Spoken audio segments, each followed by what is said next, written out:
Hello and welcome to another episode of the Underhive Lorekeepers podcast, the number one Necromunda lore podcast, spoken entirely in pure idiot. If you can understand what we're saying, I have bad news for you. As always, I am Spamiel, and to my right, the menacingly misadventurous Manvit. Yep. Have I used any of them before? I don't know, but you haven't used that opener before, and it's a beauty. Well, the menacingly misadventurous Manvin, Nathan.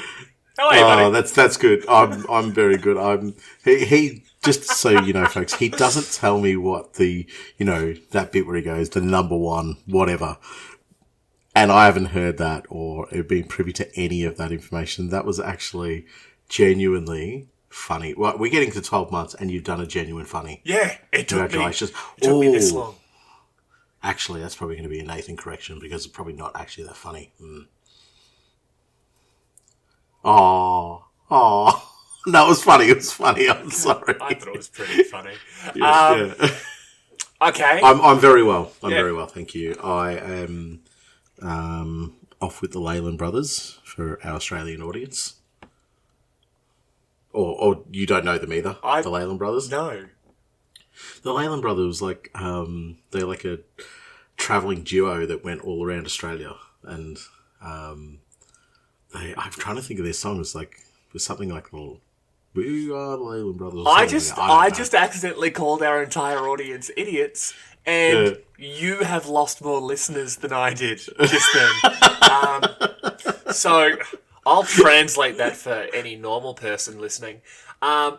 Nathan has apparently had to leave us because, it's my job, and is once again interstate. I didn't agree with any of this, scummers. He's done this of his own choice. So remember that when this duo pulls a Hall & Oates and eventually just breaks up, and you choose which part of the duo you want to side with. Is it Nathan, who, his job and paying his mortgage is more important than you, or Spamiel, who only ever wants to have fun and make people laugh? And he also called everybody idiots. And called everyone idiots without realising, because I was calling us idiots, and yeah. And we have received hate mail from the Welsh in general, just the Welsh. It was just signed the Welsh. We got an email from a Welsh listener who was just like, yeah, man, why are you always picking on us? And it's like, no, so I do have to explain this. I genuinely have nothing against the Welsh people. It's the city of Cardiff. You know what you did. I will never forgive you. All right? Right. Now, let's move past hating on the Welsh and just stop. To the people of Cardiff, I would like to give my heartfelt apologies for making reference to you as people, as an insult to people. Oh, my Lord. Stop. Stop. I'm happy to let you to go on your little tangents. No. Do you know what? Maybe at some stage we'll get to the episode, but I'm happy for you to go on your little tangents, but this is enough. Yeah, okay. This is enough. No. This is a Welsh-loved zone. We love the Welsh. We love Wales. It's not Cardiff. We love Wales. It's not Cardiff. We're probably... Do you know, if we say that, we love the Wales, we've probably got a lot of members from Greenpeace listening to our podcast. I can only assume. In fact, it would be great because was it great? No, Peter don't like space wolves because they wear fur. Remember they really all Peters don't like space yeah, wolves. Everyone named Peter. Wow, it's super weird. I met a Peter who played Space Wolves, so he must have just been like a self-hater or something. Self-hating. Yeah. That's very poor. So, yes, Nathan is currently away for work again.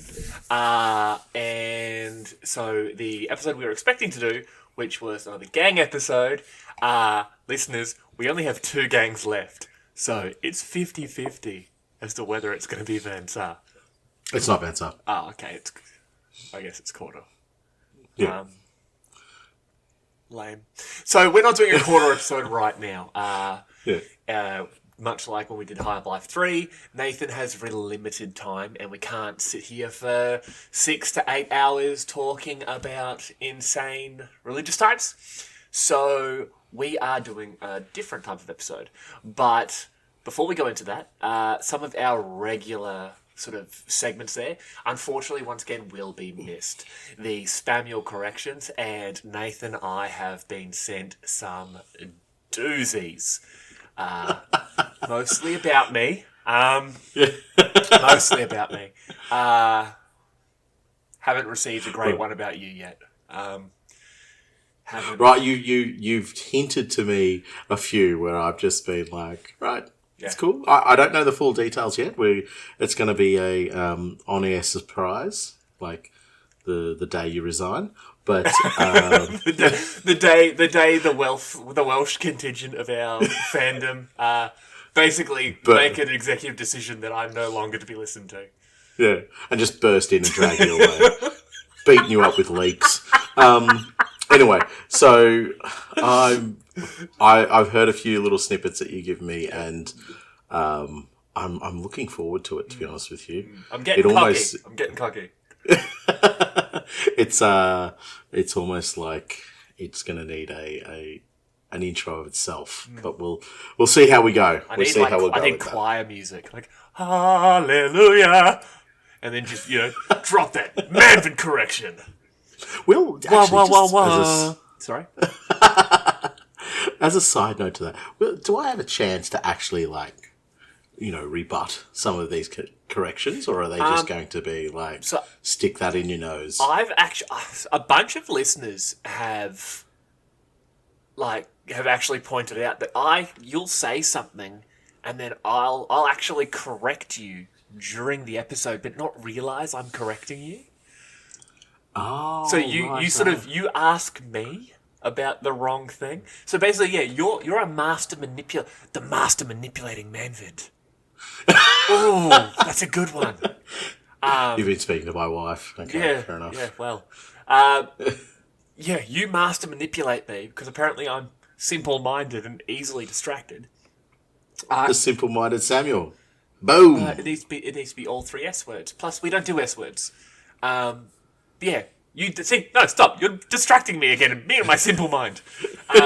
So apparently, Episode. You distract me, and you trick me. But listeners, remember, if you can give me a genuine Manvent correction, where he has actively said something wrong, not a word or nothing like that, but I want him to have given you false information, like a politician, or when they say that the yogurt is definitely 100% fat-free, or when people say they enjoyed visiting Cardiff, those just straight-up lies. I want them so I can nail them into a wall and go, you just got spamuled.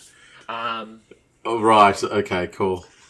But yeah. Because that's a thing. But anyway. Spamuled, yeah, okay. Where were we? I don't even know. Rerail. Yes, Rerail. So we won't be doing the spamule corrections or any of the sort of stuff that blows our openings out to, insane lengths of time. Much like we've been avoiding so far this episode. But we will be getting back onto sort of your regularly scheduled Lorekeeper programming next episode there, which, by the sounds of it, is going to be our quarter episode. So that'll be cool. Yeah. But we do have a couple of announcements. Now, anyone following us on Instagram should be aware that that second week of July, Lorekeepers is actually turning 1. We've been doing this for almost a whole year. Hey, happy birthday to us. Yeah. And as such, we are doing sort of a bonus episode there, which I have named the Gynormogantuanhypermegasode. And I'm really excited because we are doing something different. And as... Can I cut you off there? You've done it already. Go ahead. Yeah, good. Are you happy with the name? I love the name. I needed to think of something that was as just Gynormogantuan and hyper mega as I think this episode's going to be. See, Nathan, you with your tiny dirt grub brain don't understand that years from now, like, Necromunda players are going to be... They'll remember three things, three things at least. So when N17 was announced, when we came back to the Underhive, we came back to the king of games. They'll remember that... Everyone remembers that time where in one of their games they pulled off the impossible. Like a Juve took out a whole gang, or you've made the impossible shot to get the impossible kill, to get the impossible win on a game, or where they were the first time they listened to the Gynormogantuanhypermegasode.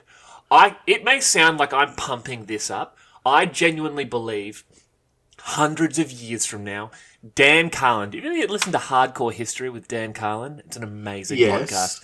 They would have saved Dan Carlin's head like they do in Futurama. His head's going to be in a jar. He will do a podcast episode about the Gynormogantuanhypermegasode and how much like Bill and Ted from Bill and Ted's Excellent Adventure, we created societal upheaval of a scale so massive, so Gynormogantuanhypermega upheaval, that we revolutionized society, that an idiot Australian and his very attractive co-host Spamiel created a new form of society brought under the power of Necromunda. That is how good this episode is going to be. Or it's just going to be an episode where we read out a bunch of listener lore, make a bunch of dumb jokes, and give a bunch of models away to people. Either way, it's going to be freaking cool. Do you need me back in Victoria right now for you? Is that what you do? Really do. You left me alone with our Instagram account. So I just started talking. Yep. Great. Fantastic. Yeah. Because I love your energy. I love your enthusiasm. But I think you've tapped into your own supply of crayons here. Oh, everything tastes like sunset. But no, listeners, my apparent, disassociation with reality aside, we are really looking forward to this. And if you are on Instagram, you would have seen we are holding a listener lore competition, I guess, where we want you to send us your lore for your gang, for your noble house, for your hive, for your campaign, and We've got a bunch of entries so far, but we want to read them on the air. What would you say? On the air? On the episode? On the episode. And we want to read them, obviously, like we've just said, on the episode. And we've had a bunch of entries so far. We're going to get the best of those, read them out, and then the best of them, we're just going to give you free stuff. It's very complicated. And this time I'm actually down for it. Yeah, it's incredibly complicated. But this time I'm totally down for just dishing out the free stuff, unlike other things you've done in the past. Yeah. However, I will say that don't be afraid to put a bit of volume to your entries, because if you think, maybe they're going to be too long to read out and whatever, we will cut it down. We will go through and we'll put the scalpel to it, and we won't undermine what you're doing. But don't be afraid to give us more information. That's not going to hurt. Exactly. Yeah. Exactly. That actually, given the way that we've had to construct episodes with, 2 sentences from a book and go, all right, let's expand upon that. The more we have, it'll be a blessing for us. We'll be able to go, oh, cool, let's rip this apart and not rip it apart, but, let's draw some information out of this and let's give it a bit of a talking point. So if you want us to get on board and really, take apart and drill down into the nitty gritty of what your lore is regarding your gang, we'll just certainly do that as well. So, we're not just going to read it out and go next. We'll have a bit of a discussion as well. And that's the thing. A couple of people sort of have emailed. I think we've got 20 or so entries so far, and a couple of people have sort of said, "Oh, hey, don't be afraid to sort of give me feedback if you like it, if you don't like it." Like we're gonna tell you exactly what we think. We're not gonna sit there and just be like, "That's dumb," because we know it's not gonna be dumb. We don't just be like, don't think, I'm not gonna send it in because, what if they don't like it? You've heard me talk, yeah? I like everything. If it is Necromunda, as long as it's not Imperial Fists, boo. I'm down. I am so down. I will say, there is probably a fast track to getting in the top 5 or top 3, whatever it's going to be. If you can make some pretty snifty gang lore about religious combat engineers. If someone makes a gang, if someone sends in gang lore of a religious combat engineer gang, like, you win. No. I'm making an official statement. You win my affection. You win my affection. Cool. You may not win a prize because you may be like, and they killed a bunch of Van Sar, or they love caryatids, or they were like, hey, you know what's cool? Being dumb, stupid faces. I don't know. I couldn't think of anything funny. But you nailed that one. Seamless. We want to hear it. We want to hear all of it. We do want to hear it, and that's the point I'm trying to get across. It's sometimes we undermine a little bit of our own creativity by going, oh, nobody wants to see this. Get it to us. Let us make the decision. And just a little caveat to that. Look, we do have limited time on that episode. Let me try this. Gynormogantuanhypermegasode. Is that it? Honestly, I'm going to give you a 5 out of 10 for enthusiasm. And enthusiasm is the only thing I respect. So okay, cool. Yeah. So that's as high as I ever want to get on your scale. So I don't know why people think we don't like each other. Once again, genuine emails I've gotten. Genuine emails like, do you guys just not like each other? It's like, no, don't I. No, we talk to each other every day. We're really good mates. Like, this is just how we yell at each other. Are we the best of friends? I think you're one of my best friends. Are we becoming best friends? Do you want to be best friends? Live on the episode? That's a Nathan correction because this isn't live. It's pre-recorded. Boom! I get a gang box. Okay. Do you know that whole best friends thing? But just edit it out. We'll leave that out. Don't worry about it. You've embarrassed yourself. Anyway, so what I was trying to say is we do have limited time on the... I find it kind of funny. I find it kind of sad. Dreams of Sorry, not our musical episode. Not yet. Not ever, maybe. But anyway. This entrance is going far too long. I know. We will edit some of this if we do. No. Anyway. Get us your episode, but be mindful. Like, please don't feel offended if we don't get to yours in the next Gynormogantuanhypermegasode. Oh, I'm just going to say that the anniversary episode. Yeah. Anniversary episode. We will come back to them. Gynormogantuanhyperversary. Oh Lord, yes, we will come back to them. Whether it's that thing that he said or it's something else, we will come back to them. We just get it to us, allow us to make the judgment. Well, that's a really good point. If at the rate it's going, we probably will end up with too many entries. We could do this every couple of months. We could say, if people keep sending it to us, some of the stuff people message us about on social media or like Instagram, or they're talking to us on Discord or Facebook, whatever. Social medias, I guess. I said that 8 times. Some of the gang lore people give us is phenomenal. It is just phenomenal. And I'm saying to these people, hey, write it down. It's like, oh yeah, I just don't know how to write it. Just copy what you've literally just typed to me and email that to me. Yeah, some of it is fantastic. And if we don't get it to yours on the the Gynormogantuan Hypermegaversary, we will get to it. because we will. I'm very much so down with having a regular occurrence so we can give people free stuff. Yeah. But also, a good point Sam makes there is that if you are a bit concerned about, how do I write it, blah, blah, blah, we are not judging you on grammar, spelling, anything like that. We don't care. Just get your idea to us and just give it a bit of flesh on its bones. That's all we need. Yeah. Speaking of bad spelling, so Spamiel is not my real name, listeners. My real name is Samuel, or Sam. And Spamiel is a nickname that was given to me by my wife. And I just got so used to people calling me Spamiel and people knowing me as Spamiel that for about 24 hours on my mortgage, I was listed as Spamiel because I entered my information as Spamiel. And we got a very angry phone call from a woman at the bank who we got the mortgage from saying, "Who is Spamiel?"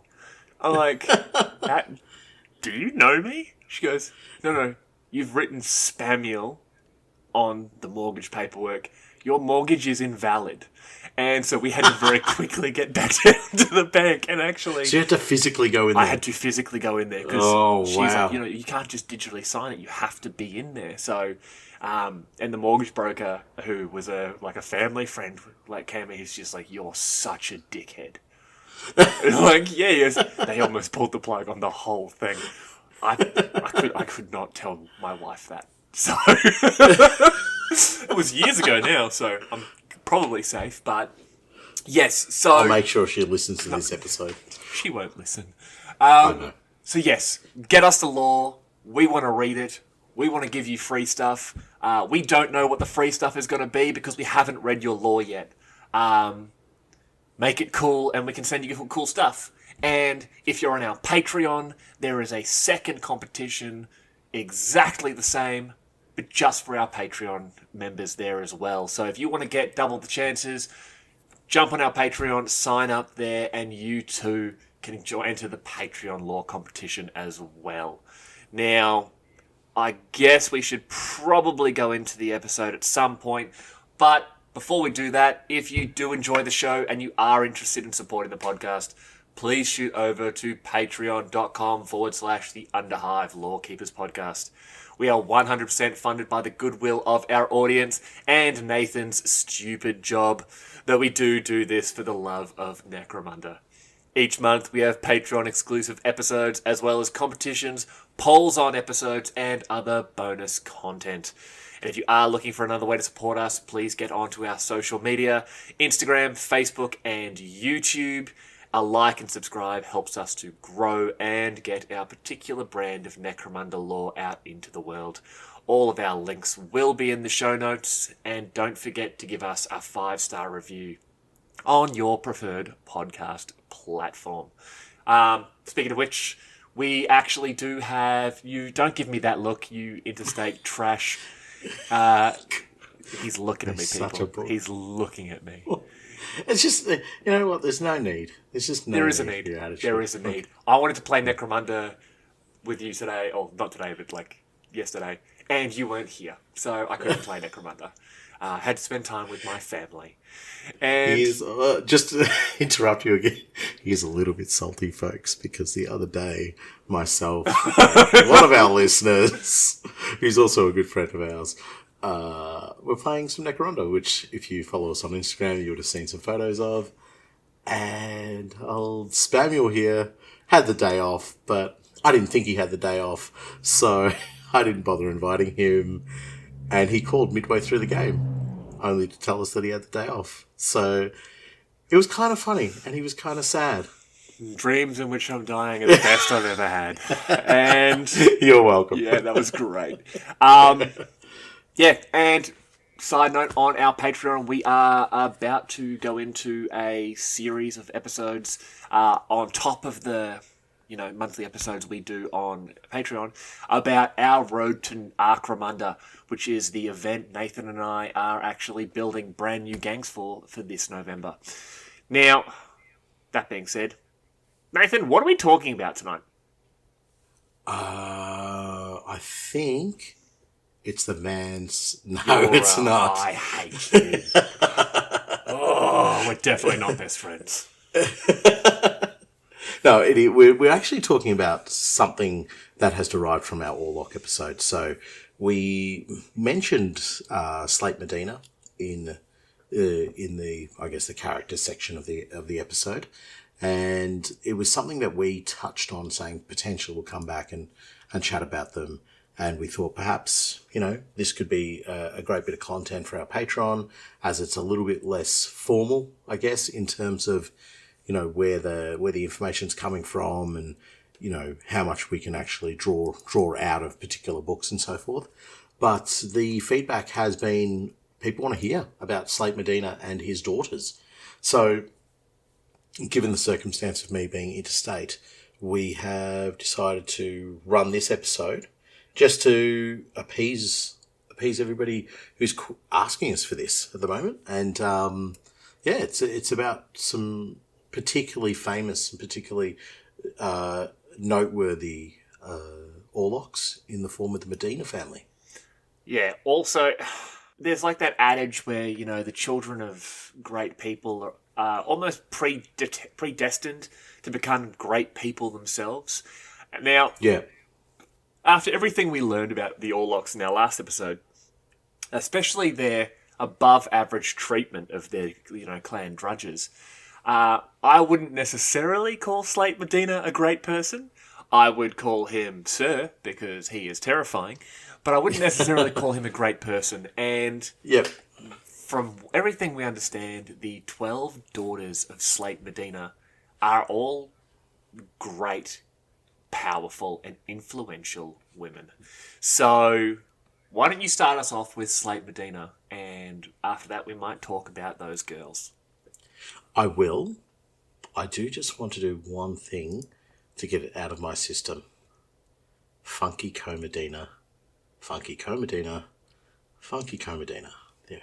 It's the funky Slate Merdena.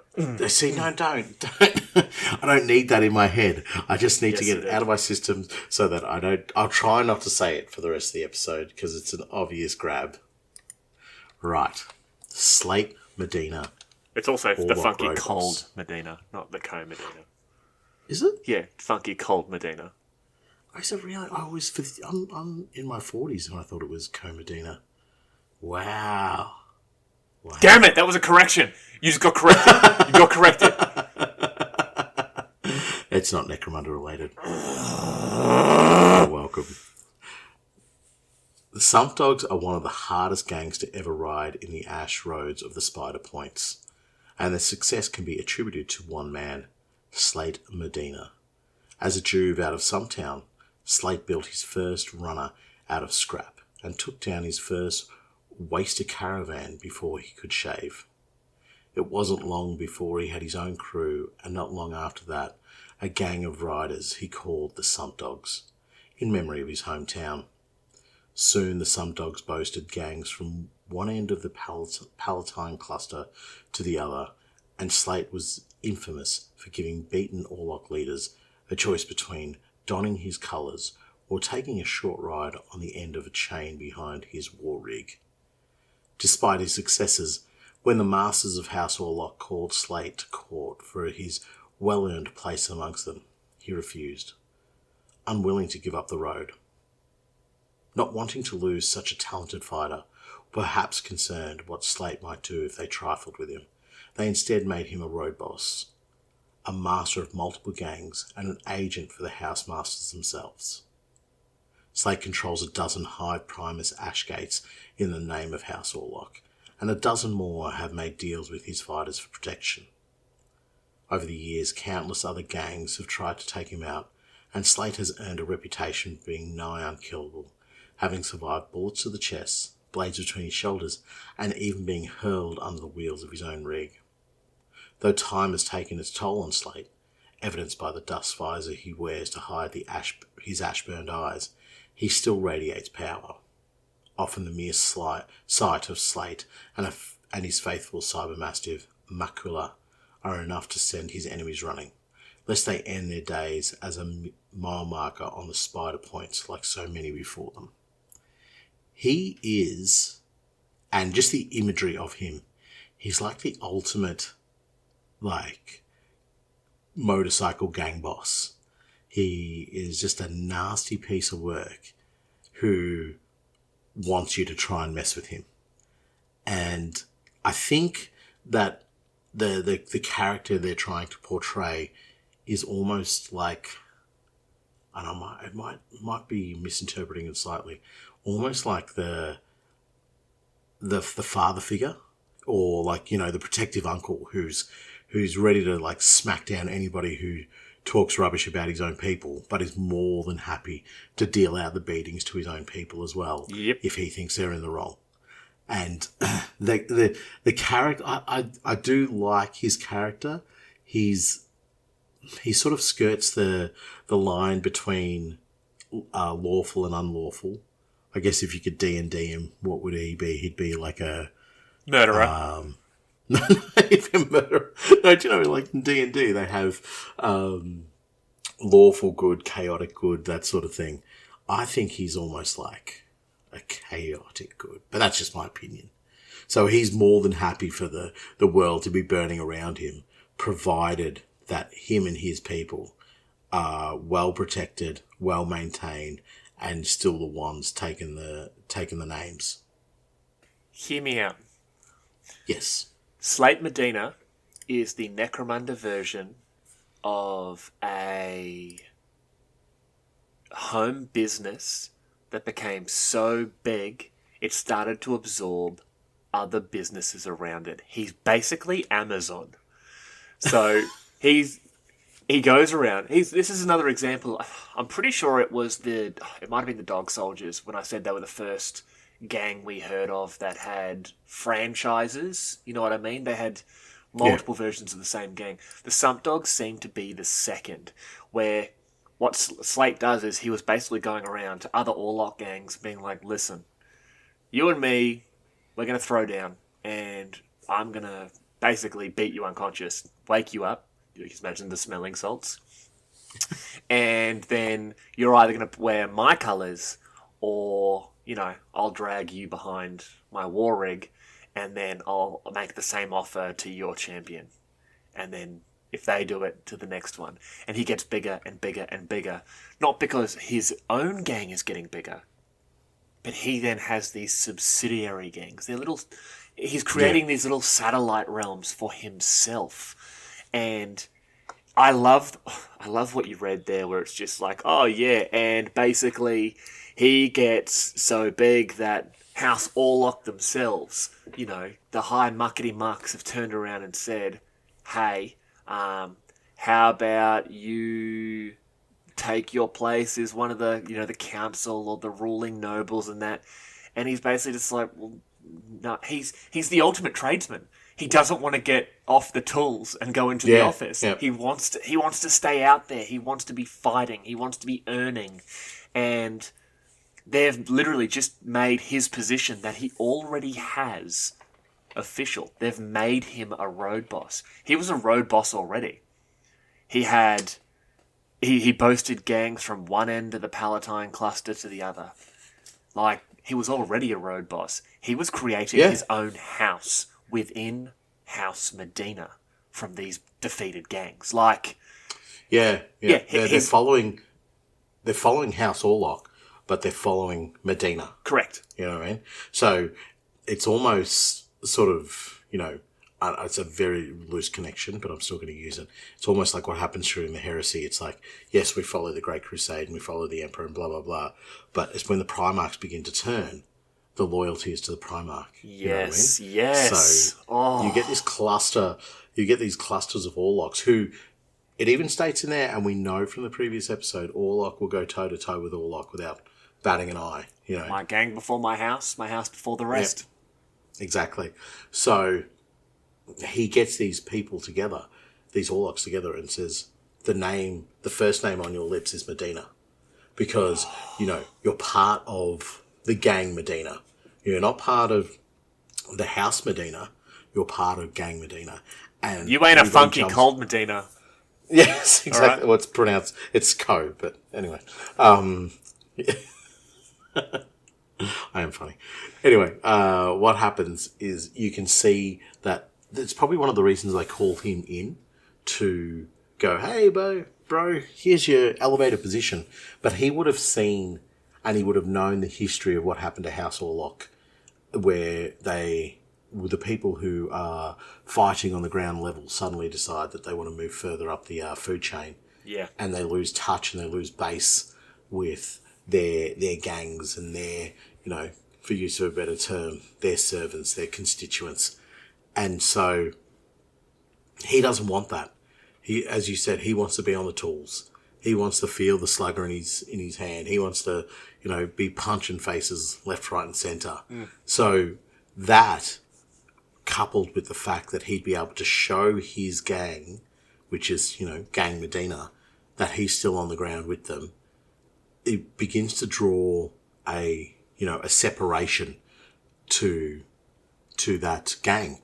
And that it's very similar to what happened in the history of House Orlock, where you begin to have these clusters form together, and then they begin to make a move. Not to say that the Merdenas are ever going to make a move, or it's even on the cards, but the threat could quite easily be there, So he's a type of character that is going to make people want to fight for him, whether that be through fear, inspiration, or the concept of being under some sort of protection. So imagine you're out. Sorry, I've got a bit of a rant going on with this. Imagine if you're out and you're fighting, and another Orlock gang rocks up and they're wearing the colours of Merdena or the badges of Merdena. We're not going to be trifling for the loot here. You're actually going to be on my side here. Correct. Because we are all part of the one name. Whereas if you're fighting and you've got an Orlock badge on and you see a few others rock up with Orlocks, you're still going to be like a little bit wary on the trigger. You're going to be like, okay, we know there's some archaeotech out there. Who's going to get it? Because we're all Orlock, but, mate, that doesn't mean diddly squat out here right now. There's a great little quote here that I should have saved at the end of this episode, but I'm going to use it now. Slate doesn't win fights. He just allows you to lose. Slate Merdena has effectively created his own private army in these different subsidiary factions of the Sump Dogs, where they control territory for him. The Juves answer to gangers, answer to champions, answer to gang leaders, who answer to Slate Merdena. And he controls this power where he's on his particular route, he's doing his job, but if someone trifles with him, if someone questions him, he just turns around and goes, you know what, that's fine. I've got 10 guys with me, you've got 10 guys with me. I'm going to put the call out. I'm going to have 10 gangs with me. I'm going to have them coming from all over the cluster, and we will bring the strength and the fury of the Sump Dogs down on you. That's what I love about Slate Merdena, where he's being created as, and you've said it, this father character, this, he's that strong, independent everyman that House Orlock seems to be all about. But at the same time, he's been doing this since he was a kid. He's raised himself up. He's the ultimate stop eating avocado toast, pull yourself up by the bootstraps, and hand in a resume everywhere you can, and you'll get a job. But instead, he continues eating starch toast. His resume is by punching you in the face repeatedly, and his bootstraps are the thing he's using to choke you with. Yeah, exactly. So, and to reiterate, my grandfather would love Slate Merdena. Yeah, he's like, is that my best friend? I'm sure old Ted used to focus his attentions like that. Anyway, exactly what you're saying.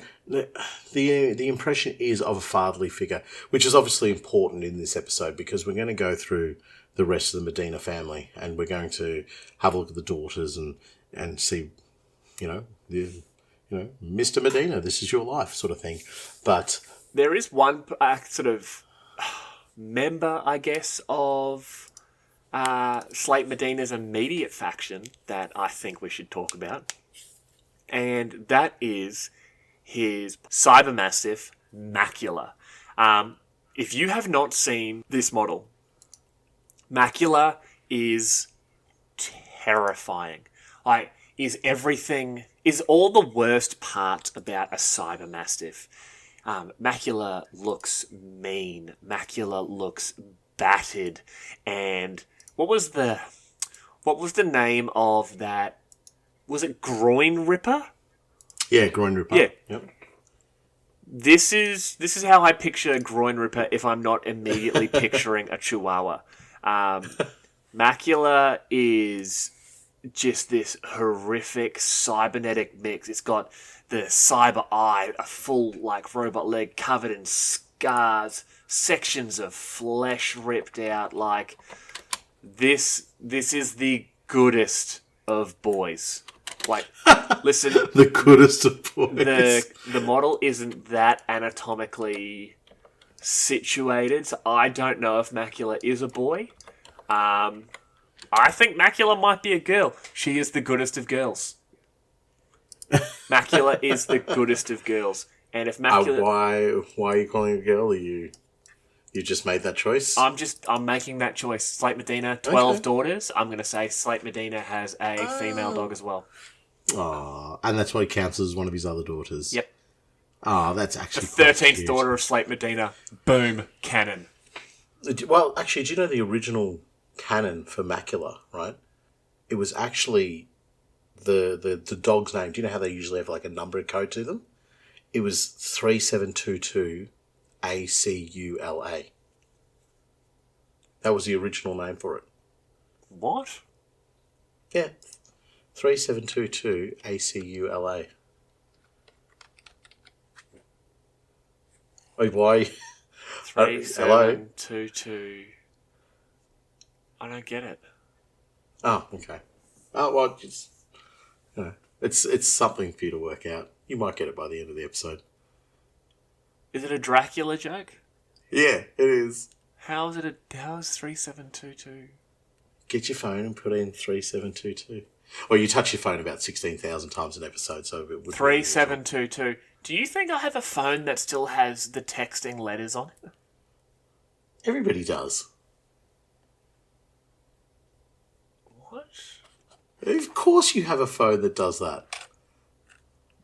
What, in the keypad? Yeah. 3722 Acula. What's the letters did you just... D. D. D. No, that would be D. P. B. Other than the B? It's an A. You can't, You said 3722 Acula. Yeah, it's DRAC. No. Yeah, okay. So anyone born after, 2000, phones, when you sent text messages, didn't have, keyboards. You'd press the corresponding numbers a number of times to produce the individual letters. And 3 would be a D. 7, right, would then be P, because you'd have to press 3, 7, 7, 7 to get an R. I'm not going to write down that many numbers. So 3, 7... ruined this. Then why did you say 3722? And then Acula? DRA. So wouldn't it be 372 Cula? You just got Manvin corrected. Oh, No, Dracula. Acula. Yeah. yeah, so it'd be 372 Cula, not 3722 Acula. You get a gang box. I've earned about 6 gang boxes so far. Putting up with your nonsense. Do you know what? That would have been quite funny if you were 2% smart. I'm so sorry, audience. I'm trying for a new co-host, but honestly, Joe Rogan stopped answering my emails. Send him the Dracula thing. I'll send the Dracula thing. Save me from this. Dracula, goodest of girls, beautiful, and yeah, I love this model. I'm lucky enough to own the Slate Merdena and Macula models. I've done nothing with them because I'm a bad person, but I will inevitably start. They will not be painted. They will not be. They will not be painted. I think they may be made. They probably won't be Orlocks. They'll be Venators or Genestealer Cults or Squats, but they will not be painted. But also, sorry, go. On the dog, on the miniature, it's got a 7 on its breastplatey thing. Do you even know what that means? What do you mean? If somebody does know what that means, if Sam doesn't know, please let me know. That's a 7. Yeah. Ooh. I don't know what that means. Does. I wonder. Is it a 7? Yeah. Maybe it's the 7th daughter.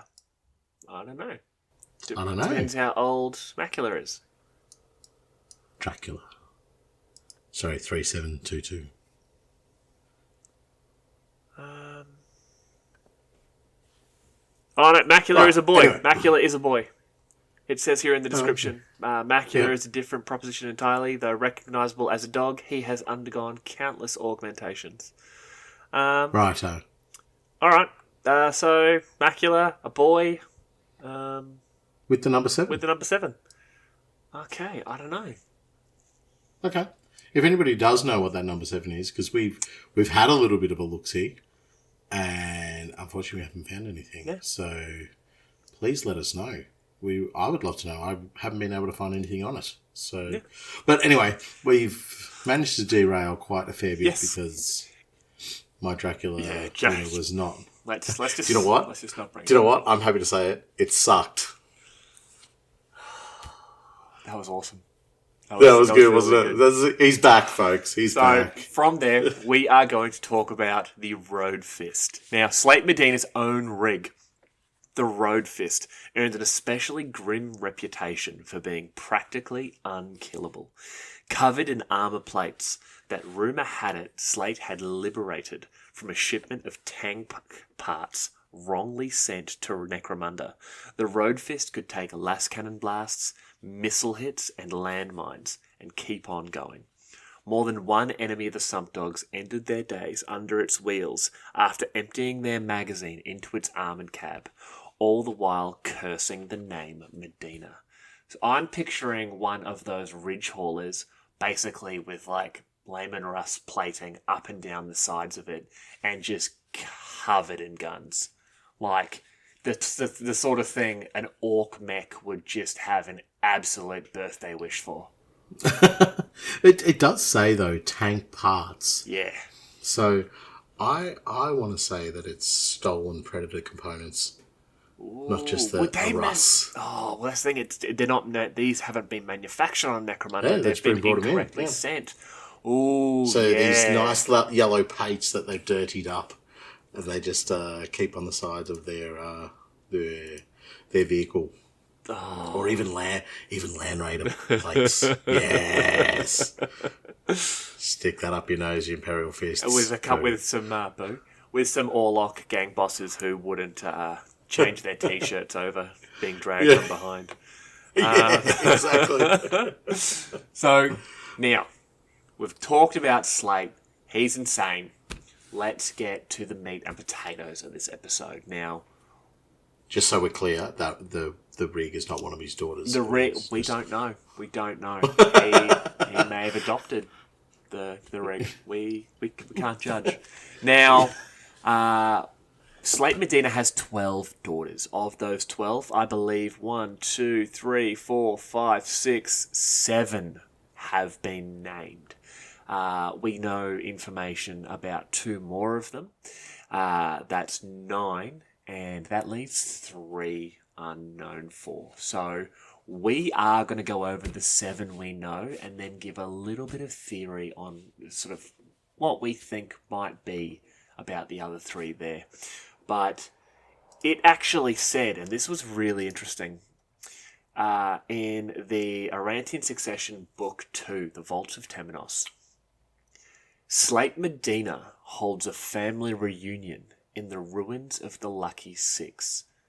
6 of his 12 daughters are present, and after making sure each of them is well, he orders them to go out into the wastes and to find their other sisters so that the Merdenas can be ready for whatever is coming next.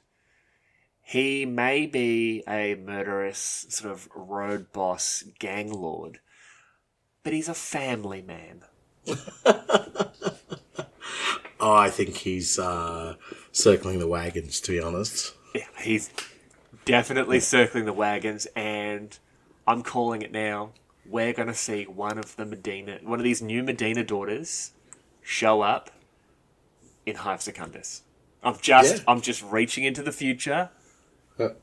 You know, it wouldn't shock me. It would not shock me. Yeah, wouldn't shock me to see one of these daughters in Secundus, because it's a big name to draw in, and it draws House Orlock into everything that's going on. And as we know from the Aranthian Succession, they were there, they were present, but they weren't big players. And I think the adventures into Secundus kind of opens a door for them to become something of a bigger player. But you know, we're only speculating here. Shock horror, not the nature of our show. So, but I do believe that we'll see it, and we've already seen one of them in the Aranthian Succession anyway. Yes, we have.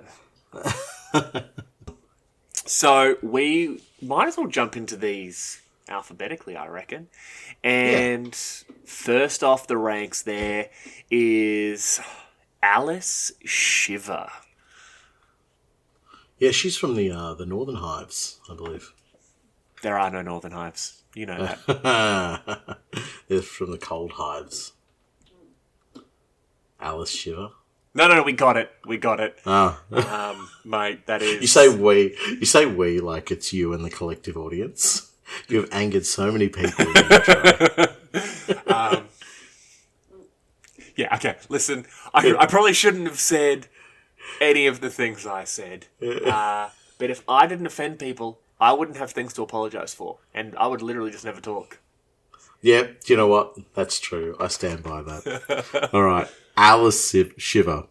One of Slate Merdena's 12 daughters, Alyce was destined to take her place among the hierarchy of the House of Iron.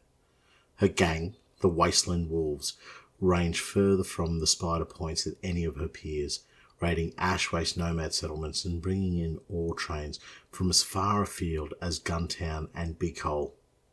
It was Alyce's thirst for adventure that was to be her undoing. Out in the waste, her gang found a pentagrammic casket containing a demonic entity known as the Shiver. The demon ravaged her gang, feasting on their souls and corrupting their flesh until Alyce alone remained. It had not counted upon the tenacity of Slate's daughter, however, and when it sought to turn her into its puppet, Alyce instead made the demon hers. Alyce's victory was not without cost. In taming the demon within, Alyce became a possessed creature, half human, half warp-spawn. Her ambition was magnified, and where once she saw a life as an Orlock road boss, she now coveted complete control of the House of Iron. The piteous whispers of the Shiver also taught Alyce dark new powers and woke within her a dormant psychic spark.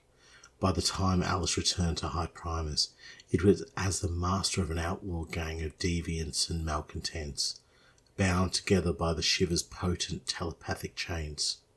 So began Alyce's war against the clan houses, one she has been waging ever since. That is so good. That is so cool. Do you reckon she was called back to the bar, the old family gathering? Okay, that's a great thing we can do while we're going over these. Who are the 6 we think were there? Do we think one of them was Alyce Shivver? No. I'm gonna say not likely. I don't think very likely at all. No. Okay, before we jump into this, the new powers woke within her a dormant psychic spark. So this here, do you believe this is that small psychic component that every human in the 40K universe seems to have, obviously excluding blanks and pariahs and that sort of stuff? Or do you believe it was an actual sort of dormant psychic power within her that the Shiver has sort of, slapped awake and given her those powers? Yes. Great response. No. It's the first one that every person within the 40K world IP is got that tiny little spark. Yeah. Sometimes it's 0.nothing%, but it's enough that given the right fuel or given the right nurturing could turn itself into something, and they may be able to, turn over a piece of paper or turn over a tank, depending on how that psychic potential is nurtured. But I do believe that demons probably found that and probably tried to activate it as perhaps even to send some sort of call for help, an SOS, out into the warp. Yeah. But instead, the demons probably empowered Alyce even more. And she's like, oh, thanks for that. This just gives me a few extra little tidbits to play with. You also shut up and stay in the basement, naughty demon. I love that about her, where she's basically just, listen, firstly, the Wasteland Wolves, that is such a good gang name. But I love that he's just like, I'm going to eat all your friends and feast on their souls, and now I'm going to do it to you. And she's just like, you what, mate? And it's jumped into her body, and she's basically like, you're stuck. It's like, is it Rorschach from... From, what's the name of it? Minutemen? Minutemen. No. It's Minutemen, isn't it? It's not Minutemen. Man. Is this the one with Russell Crowe in it? Yes, it's from Watchmen. It is Watchmen, It's played by Russell Brand. But weirdly enough, voiced by Canadian-Indian comedian Russell Peters. It's like with Rorschach, so you misunderstand the situation. You're not locked in here with... I'm not trapped in here with you. You're trapped in here with me. Alyce has literally trapped this demon inside her, and it's just like, you're my property now. And the thing, the piteous whispers of the Shiver have taught Alyce dark new powers. It's like, hey, if you stop torturing me with your mind, I will let you shoot mind bullets. Yeah. She's like, and then... Yeah, give me the mind bullets. See, that's exactly what I was saying. Like, the demon's going, I can show you this stuff that you can do, that tingly feeling, I can get you to turn that into a weapon. And in a way to say, I can potentially create a bridge to other warp entities or to other cycles. Give me something to get out of this psychotic loony of a girl. Like, I need to find either a way to overpower her or a way to get the heck out of Dodge. Yeah. You know what I mean? So, but it's funny because when I read it, I instinctively thought of a demon host. But it's not. It's beyond a demon host, what Alyce Shivver is. She's in control here. She's the one, running the show, as it were. But I also love the last bit of it where she says that Alyce's war begins against the clan houses. So she has decided, I want to be the boss of the House of Iron, but I also want to stomp out all the other clan houses. Yes. You know what she reminds me of? From 30K, the word bearers, is it the Galvorback? Where they were the demonic entity and the Astartes soul merged together into almost like a single being. That's what she reminds me of. Whereas the Galvorback willingly gave themselves, and they had to commit horrible atrocities, and they did all that to sort of allow the demons in. She's been forced into it, but she's created this strange balance in which she can levy the power she needs from the demon. In this form, having a an outlaw gang of deviants and malcontents bound together by the Shivver's potent telepathic chains. Amazing. Gangers with jobs. But, she's taken that ability. And a really cool thing here, at the beginning of the Cinderac burning, when all the psychers see the Cicatrix Maledictum rip open and that sort of thing there, it specifically says Alyce Shivver was conversing with the demon in her soul, and she's muttering and laughing to herself amid the carnage of her most recent slaughter. And she ends up, chatting to the corpse of an enforcer that had the unfortunate situation of, being near her.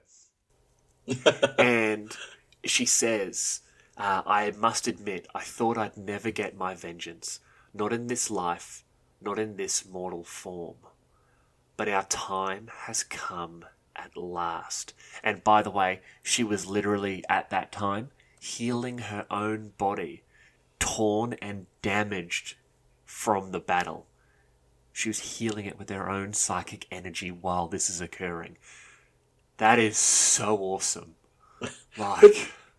Does that not scream to you that the demon's now in charge? No. That says to me, she has such control over the demon that she is levying those powers, much like Demon Host, the Eisenhorn Demon Host, Cherubale. Yeah. That, it could be shot and damaged and that, and the demon's power would heal the body up to a certain point, But simple wounds, flesh wounds, bolter rounds, las cannon, blazooga, whatever, it would just be like, and healed, sort of grab the medipack, we're sorted. Yeah, but you said there that it would get its revenge. Like, I'm getting my revenge. Like, I didn't think I would get my revenge House in of this. Iron, yeah. But it says in this form. Yeah, because I think Alyce Shivver believes she would have to ascend beyond the mortal form, possibly into that of a more corporeal sense, possibly becoming like a demon princess. Would they still be a demon princess? Yeah. Demon princess. She'd have to become a demon princess. Or she'd have to become closer to, the chaos realms, not still within her regular human form. Right. That's how I see it. Like, if you see it differently, man, please. Well, that's why I'm saying it. There's the potentially the demons because of what happens through the Cicatrix Maledictum. It's now empowered and is now able to take some more semblance of control over Shivver. Yeah. And maybe the war is still raging in there between them, but it's actually becomes dominant at times, and is openly able to heal itself more actively and more, I guess, pronounced than when it was Shivver purely in control, Yeah. So these dark new powers that Shivver gets taught when the demon first is brought within her soul, you don't know what those are, but maybe they're not self-healing. Maybe they're things that are a bit more sort of, violent.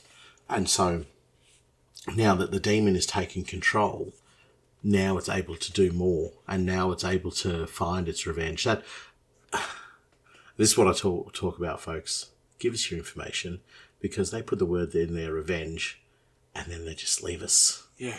Leave us hanging on a hook. And we make 15 different paragraphs about it. So it's like, what if I send them too much information in my gang lore? What if there's too much to read? No. What if there's not enough in there? What if it's like 9 lines? We will turn it into an episode. Send it Have through. no fear. Yeah. Okay. So I, from what you're saying there, I feel like it's more the demon coming in control, given the climate and the circumstance of what's going on at that period of time as well. So, yeah. Look, I actually don't mind Alyce Shivver. I think she's a cool little character, but I think we probably should move on to another one of the daughters. If you want to take the lead with this one, it's Lillian, I would even say. So, Lillian Merdena was a member of Necromunda's House Orlock and is one of Slate Merdena's 12 daughters. Who would have thought? Right. However, she was later kidnapped by House Delacroix, and Lillian's father has long believed her to be dead. Recently, though, Slate's spies have told him about a bald, Delac assassin, clad in a long, flowing coat, her eyes replaced by augmetics, but her face is unmistakably that of his missing daughter, Lillian. So, this brings up, firstly, our question. Do we believe this daughter was one of the 6 that were at the bar, meeting with Dad and doing the Howie beans? Absolutely not. Most definitely not. It did not say anything about a bald woman. There's more chance of Shiver being there than this thing. There's more chance of Shiver joining the Sisters of Battle than there was of Lillian Medina being there like, yeah, guys, we should really search for our missing sisters. Yes, this is an idea I can get behind. Can I derail us for a second, though? It's something that I've talked to you about before. The pronunciation of the word Delacroix, Delac. I heard one recently, and I believe I sent it to you, I can't remember. It's a Scottish woman, and she pronounced it Delacue, or... The Delacue? I think it was Delacue, she said. That one threw me. I was like, oh, that's a good one. So we're going to add that to the repertoire. Delacue, yeah. I purposely change it every now and then. Good. That's what the house wants. That's what the house demands. Yeah. It's just fun. Like, just saying something I know so wrong. That just feels so right. Now... You're welcome. Thank you. Real deliquation move by me. This brings up some interesting questions about House Delac and their recruitment tactics. Now, when we did our House Delac episode, we talked about the call, almost that longing that people experience to become one with the Silent Ones and sort of join House Delac and become a member of them. We never really mentioned anything in regards to regular gang members being co-opted into joining, being tortured into joining. What were the Brain Boys called? The Spikers? The Spikers were... Those poor bastards were... they were straight tortured into loyalty. Yeah, they're like, your only food supply is gassed. What's it called? With hostages, where they start. Oh, it's on the tip of my tongue. It's it happened from a particular situation. Stockholm syndrome. Yeah. They get like that weird sort of enforced gas-induced Stockholm syndrome. Lillian so she was later kidnapped. Do we think she was kidnapped? Or did she hear the call later in life? Oh, bro! And remove herself to join House Delac? She heard the call. That is so much better than being kidnapped. This is like the blowing my mind. This is an awesome idea. Okay, so if Alyce has got some sort of psychic potential within her, maybe Lillian has got even more so, and then maybe one day goes, Gus, I'll give that a little go. Ooh. Has a little tipsy of that, and boom, boom, she hears the call, shaves her head, starts walking down to the local aquarium. Well, this is... Firstly, I love the fact that we've immediately said Lillian has used drugs one time and has then joined House Delac and has become like a weird murderer. I love that for her. But also, it's never specifically stated who the mothers are. So, true. We know they're all Slate Merdena's daughters, but how do we know that the mother of Lillian hasn't had that connection to the Pisceans and the Silent Ones and all that sort of stuff, and that's travelled down into her daughter?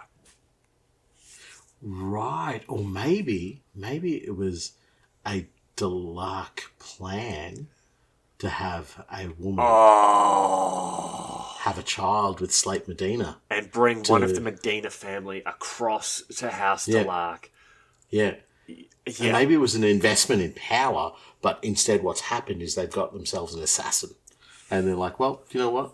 Didn't exactly play out how we wanted, but we will take this. We will take this secondary result, which is perfectly fine. Yeah. No, I love this. Done. That is how I see this now. I love that.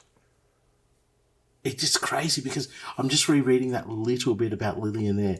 It doesn't say anything about her being tortured. Nope. However, she was later kidnapped. That's all. Yep. But we know that the Delark versions and the Orlock versions of the same story can vary greatly. Correct. You know? The Orlock version is saying she was kidnapped. Slate thought she was dead. And Slate's spies have started finding information about this Delark that looks... that is a woman with his daughter's face. Whereas we know the Delark can do some freaky-deaky things with skin and make them look like whoever. But the Delark version is that Lillian Merdena, who was descended from, this, let's call her Silky Ghost Weave. I don't know. Silky Ghost Weave, who was a Delark... gang leader, had a child who had a child who had a child who was planted as a potential suitor for Slate Merdena so that their child would bring because we know what the Delark do. They plan generations ahead. Yeah, exactly. You said it yourself last episode. They're the Zinchian faction of Necromunda. They've just as planned this whole situation to put that chink in the armour of House Merdena, of Clan Merdena, of House Orlock, or maybe just to screw with the Merdenas because they don't like them, or because they think it's funny. Or because there's this slight that has happened, or something has just got right up their nose, and we don't accept this. So, and as I said, I don't think they would take, potentially there what's happened is it's not there to, get another assassin or whatever the case might be, but it was more there to, undermine the power. Maybe it's, the ongoing story from here is that Slate finds his daughter and says, I'm going to bring you back into the family. It is important that you're back here with us.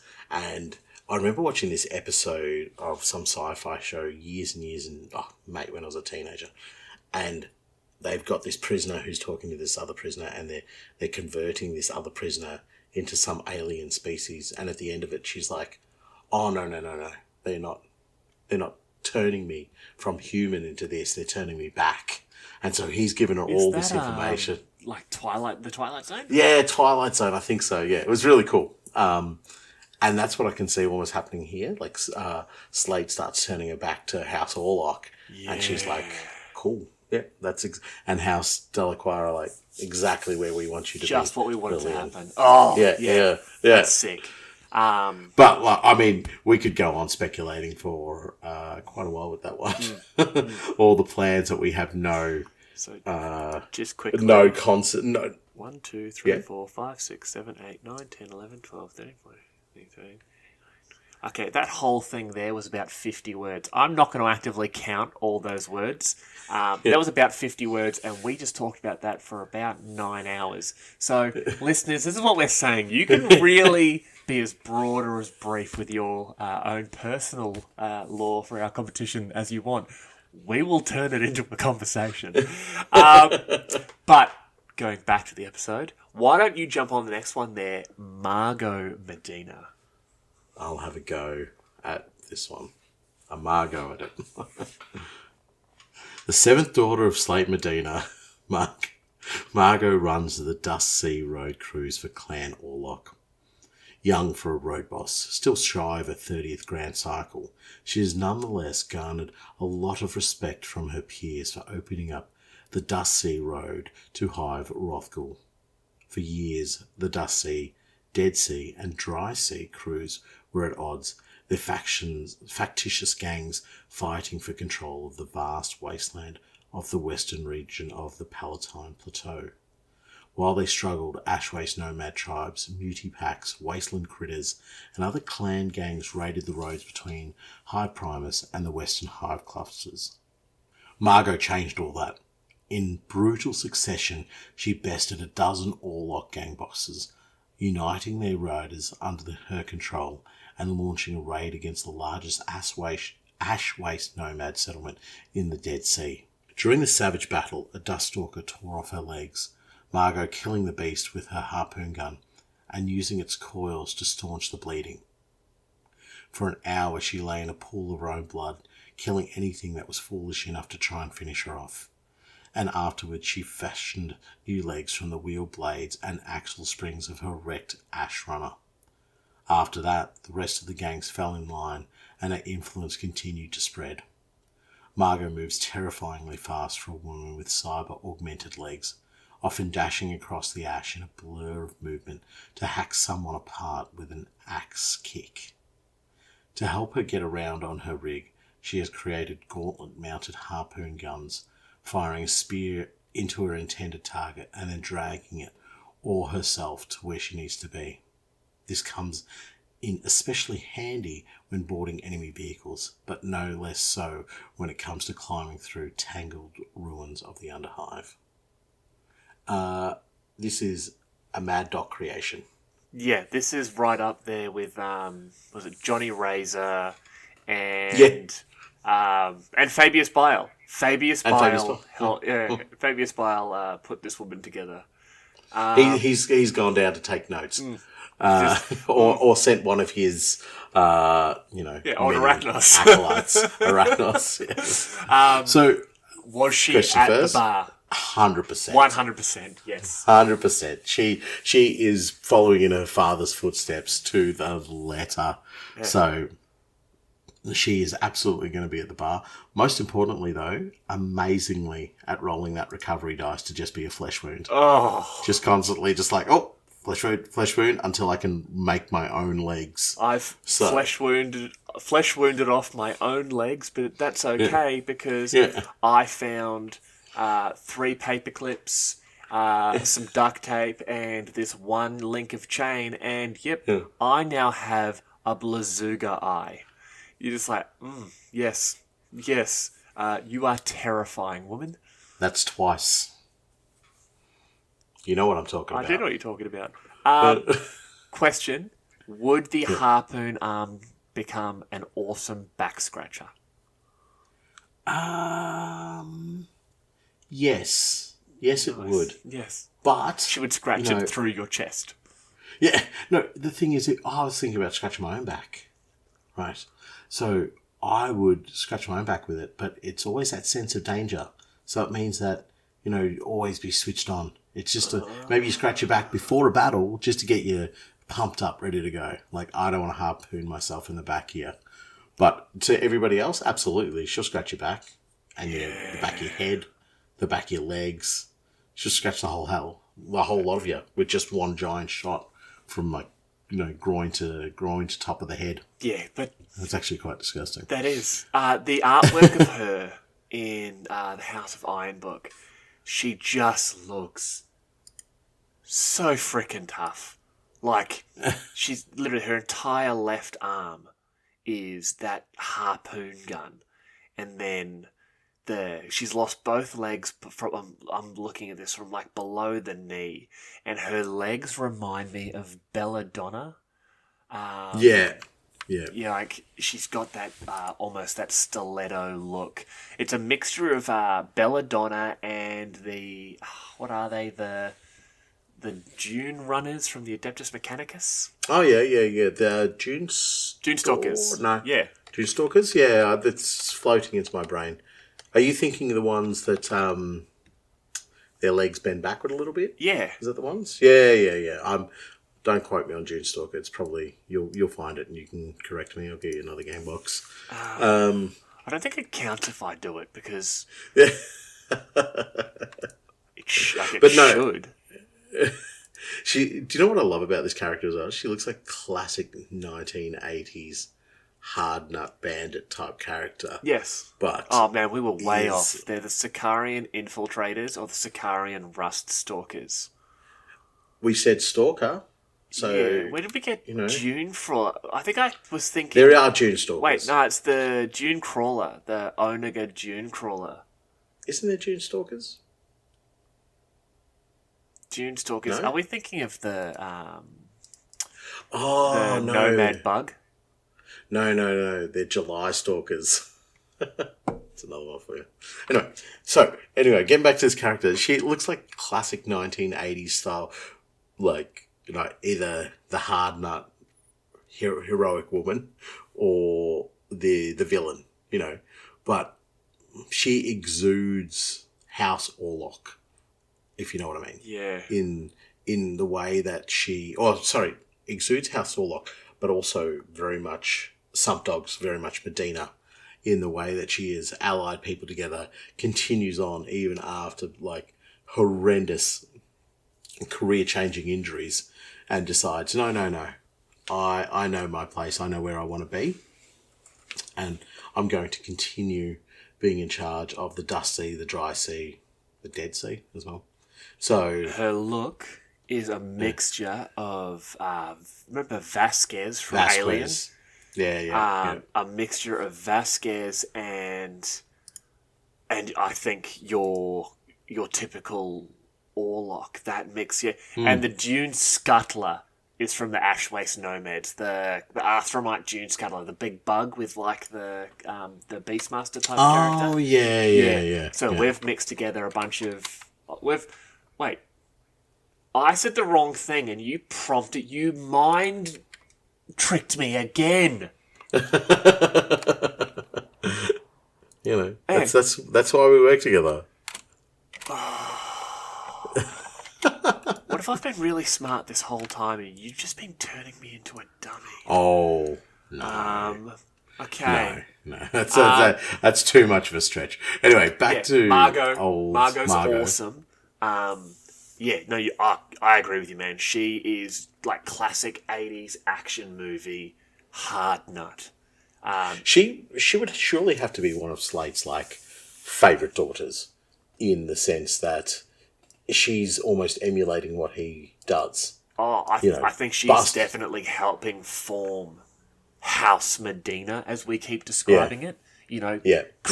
Keeping his power base in place, because the Medina daughters who are under him, they're all serving House Orlock, but they're their own gangs and that sort of thing. But I still look at them as satellite realms in the kingdom of Slate Merdena. They're not Sump Dogs, but they are Medinas.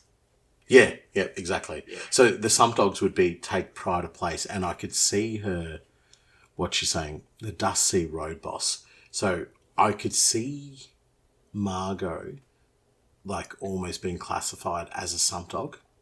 Do you know what I mean? Yeah. Like, so she gets corralled in with the rest of the Sump Dogs, but the reality is that she is her own road boss of all of the gangs within that region. Yeah. So, but at the end of the day, if she had to cook all of those gangs to ensure that the name of House Medina and the Sump Dogs reign supreme, she would probably cook them first. Does that make sense to you? Absolutely. Like, even though it's gang before house, I see the Medina and the Sump Dogs as like it would go. They're a Medina. Gang. Yeah, they're a gang. Like it's almost interchangeable Medina Sump Dog sort of thing. Well, so if Slate came in, said to these big, these big tough Orlock gang leaders, and when you're going with Margot, they knew what Margot said. They needed to treat it as gospel. They needed to treat it as if it was the word of Slate Merdena himself, because for all intents and purposes, it was. Yeah, exactly. So, and that's why I say, but she's definitely the golden child at the moment out of the three that we've read. I mean, the other two set a very, very low bar. So, crazy psychic mind bullet, demon possessed girl, and Delark. Yeah, so it's assassin, I think. Yeah, Delark assassin. Just Delark. Just Castellar, or Demon Host that wants to destroy all the clan houses. Yeah. So, well done, Margot. You're shooting for the stars, but unfortunately everybody else is digging down far below. Well... look, I mean... I think we stumbled on this a little bit in the Orlock episode as well, is that a lot of what and this is, again, can be related to the competition. There's a lot more information in here than there is with Lillian, but it's all kind of the stuff we expect to see from House Orlock, from a daughter of House Merdena. So I think I'm more than happy to move on to the next one, because it's not self-explanatory, but it definitely doesn't warrant too much more diving into. So if you're happy to, we can go into Mindi. Mindi Merdena. Now, this is actually a really long one. Mindi Merdena is a member of Necromunda's House Orlock and is one of Slate Merdena's 12 daughters. Unlike her other sisters, Mindi leads a more sheltered life and runs the Lucky Six in the Crucible. She still keeps a bolter above the bar to deal with troublesome customers, though. Do I think she would be at the bar meeting up with Dad? Yes, most definitely. If she's in the Crucible, I think... Well, it was at the Lucky Six, wasn't it? I think if she's at the Crucible and it's just like... Oh, yeah, Dad's here, I guess. Might go say hi. Like, it would be pretty hard for her to hide if Dad and a bunch of her sisters are there and she's behind the bar, like, she's just ducking down and she's just lifting her head up. You just see, like, her head and her eyes peer up past the bar. And they're all staring at her. They're all just staring at her like... Mindi... Mindi, babe, what you doing? She just lowers herself back down like, I am the night. It's just hastily painted across her forehead is Conrad. Like, I am Conrad. Well, there's not a lot of information there about Mindi, but interestingly enough, in Cinderac Burning, she was obviously inside the Lucky Six. And as she was pouring out some Wild Snake for Arkansas Hammer, a grizzled Orlock road boss, basically everything goes to hell and everyone just sort of looks around and then goes, yep, time to leave. So she's there. When it all starts sort of kicking off. And then during the Battle of Cinderac City, Margot, Vespa, Vivian, and Mindi were all actually there drinking in the Lucky Six. And it was Mindi who had the custom stub guns. Remember when we read this? She had the stub guns in each hand, and she was just standing at the bar just shooting. And then Vivian's, firing with that stolen Ironhead auto gun. Oh, yeah, that's right. And Vespa's throwing grenades. And Margot's just jumping table to table. Like, they're there. She's there, and she's just like, yeah, I've got this nice little sheltered, everything's all good. But then at the same time, oh, hey, I'm going to stand at this bar and shoot people in the face when they come in. Also, it says in the reading there that the Lucky Six is in the Crucible. That's what I was about to ask you. She is in... Cinderac City. It's a franchise. City. Is it a franchise? It's a franchise. That would make Orlock sense. Yes, it would. That you successful bar in the Crucible, you keep franchising out the, what do we used to have in Melbourne? Bridie O'Reilly's. Yeah. Yeah, there's Bridie O'Reilly's everywhere. I love this. I love that. It's the most important place. It says it's the most important place in Cinderac, the Lucky Six. But then in the House of Iron book, it literally says that she lives, she runs the Lucky Six in the Crucible. Mate, there's no other way to define it.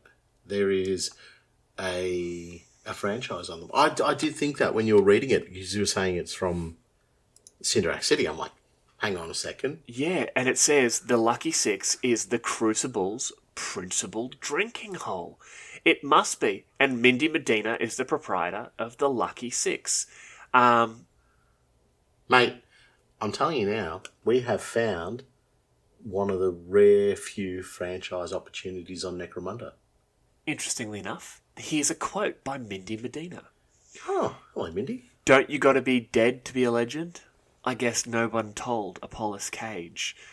Like, that's... Okay, he's got a fan. He has, Yeah, right. he has a little bit of a fan. And Mindi Medina runs the Lucky Six in the Crucible. Okay, either it's a misprint or it's a franchise. I like to think, I love this, what you've said. It's a franchise. Lucky Six has become so popular in the Crucible that they're setting up Lucky Six or like throughout Necromunda. Necromunda, yeah, as a whole. And they would have it like, do you know, I guess when the Irish come here to Australia and they're like, it's an Irish bar, and they go and have a look and they're like, we don't have that in our bars and they don't have that in bar. So like even in the Palatine cluster or, you know, the more remote one in Hive Mortis, which is not the most successful, but they decided to expand there anyway. Like you'd have Orlocks rock up to that bar and just be like, yeah, it's an Orlock bar, we get it. And it's nice you've got some Orlock drinks, you've got some Wild Snake, but it's not really Orlockian. You know what I mean? It's like... that's hilarious. So they go judge it, like they're real judgmental of it. Just like, we'll go drink at a local one because this Lucky Six is not like the real Lucky Six. Well, that's the thing. Like, obviously, a little bit of a look into our personal lives here, listeners. Nathan is Irish, and my in-laws, my wife's family are all Irish, and whenever you bring them to Irish bars and that here in Australia, like they always have that look where they're looking around and just be like, I get the gimmick, but what the hell is this? If you had this back in Ireland, so people would look at you like, are you taking the piss? And that's how, I have to build a Lucky Six now. Yeah, right. Absolutely. A Lucky Six. And then have like a competing bar called like Lucky's Number 7 or something. Done. It is going to be like an outlaw Orlock thing. It'd be the Luckiest Six. The Luckiest Six, that's it. Like, did you ever see that ad that was on TV? It was like two Thai restaurants trying to outdo each other. And you had like Thai, and then across the road was Thai Best, and then it was like Thai Harder. And but the luckiest, I love it. The Lucky Six and the Luckiest Sixth. And that's run by the Outlaws. Oh, that is so good. And you find like some of the Orlocks want to go drink there because they're like, they're more like our people, except we have to drink at the Lucky Six because if Mindi finds out, she tells her dad. And if her dad we're going to be in trouble. We eat our own Put a bunch teeth. of Orlock stuff on the walls, like the fist icons and like, you know, like a shield with like shotguns on it. There'd be a bunch of bottles and there'd be like a corner you can go to and just kill a bunch of drudges. And why? Because it's an Orlock bar, and that's what you do when you're in an Orlock bar. No, you don't. You just if you haven't listened to the Orlock episode yet, people go listen to this absolute garbage human being be at his worst. So I wouldn't call you garbage. No, actually, no, I wouldn't call you a human being. So, but you have like, you know, hammers and stuff and like the obvious Orlock weaponry. And so just like things that people are like, oh yeah, that's an Orlock weapon. Or, you know, like a painting of a Ridge Runner. Like, do you know how like the classic truck bars have the truck up there? Do you know what you have in this bar? Dog balls. The best. What? Like a dog bowl in the corner so the Cybermastiffs can go get a drink. Oh, yes, but fill it with oil. It'd be with oil, or it's like or oil or water. Yeah, it's like it's dog food, but it's also got just a bunch of like loose nuts and screws and that thrown in there. High in iron. Yes, perfect. Iron within. Denim without. Yeah, but you have. You know when you go into bars and they have the wall of fame of like celebrities that have come in? Yes. And then, so if you could, because I've seen them done before, you print off little posters. You get like a little poster of Gerontius and sign that. And it clearly was never Gerontius there. But you get all the dramatis personae people and you put to them sign their own wanted poster. Yeah, yes. And it goes up on the wall in the bar. This is cool. All right, the luckier 6 is done. I actually have a bar that I started. I made little taps and stuff. No, it will never be painted. All right, but this coming weekend when the new Kill Team box is released, when I get that, I will take some photos and send it to you. And maybe put them on the Instagram. Or I will forget and not remember until I'm editing this episode.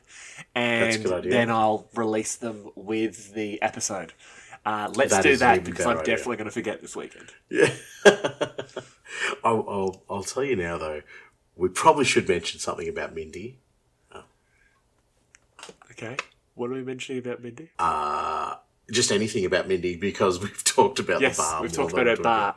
I'm guessing she's the chief, Orlock franchise operations manager. Yeah, which is why she travels to each of the Lucky 6 restaurants. And just happened to be in Cinderak when it was going down. Because she knew her sisters were going to be there.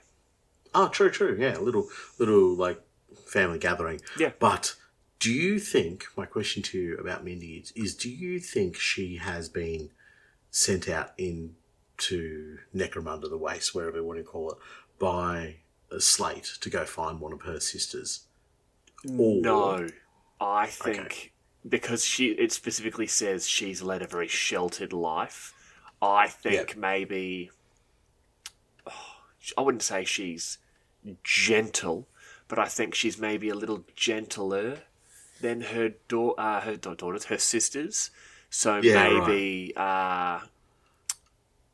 So her bolter is a Hello Kitty bolter. It's a Hello Kitty bolter. It doesn't say anything about her being the youngest, but maybe she is sort of seen as the baby.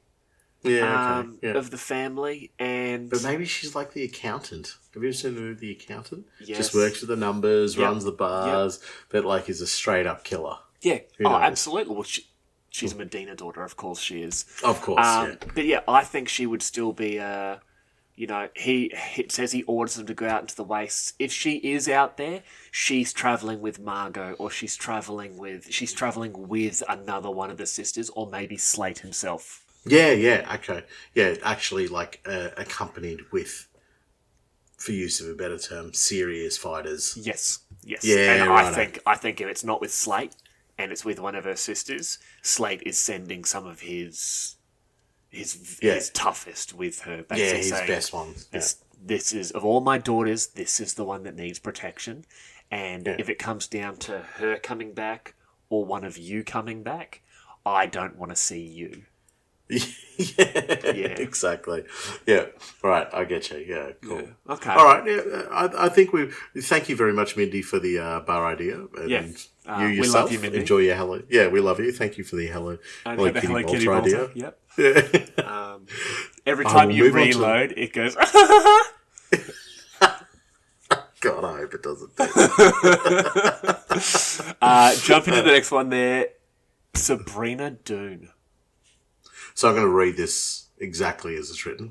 Yep. Sabrina Doon was a member of Necromunda's House Orlock and is one of Slate Merdena's 12 daughters. Get out of town. I'm shocked too. She's one of his daughters. I can't believe it in this episode. She was later one of his 3 daughters to leave the clan house and join the Palinitan forces. Doon was able to work her way up to become captain of the Ash Nine's precinct fortress, and later began to hold a grudge against her father, Slate, for shooting her during the Mad Dog bullet strike. Right. That is a lot to unpack. That is. I've definitely been upset with my dad before. But, did he shoot you? No. So I feel like quite the fool, don't I? Yeah. I was upset that, he didn't give me a lift somewhere. Yeah. I was like, well, really gets up my nose. So Firstly, is Sabrina one of the daughters that's at the Lucky 6? Do you know, this is actually a contentious one. All the other ones have been quite obvious, yes or no's. Yeah. I am going to say yes, she was there. Because Really? Yeah, because even with the fact that she holds a grudge against her father, I think if he put the call out and said, "Okay, I need you, lovely lasses, to be here, be square," sort of thing, she would go, "Okay, Dad, I'm coming in, and I'm not going to talk to you. Me and Mindi will hang out, but that's it. We're not dealing with each other otherwise." Okay. And then he's happy to listen to her, like happy to listen to him, but I don't think she would actively go out searching for one of her sisters in her travels. If it happened to be that she found one of her sisters, booyah shaka. Very, very thankful.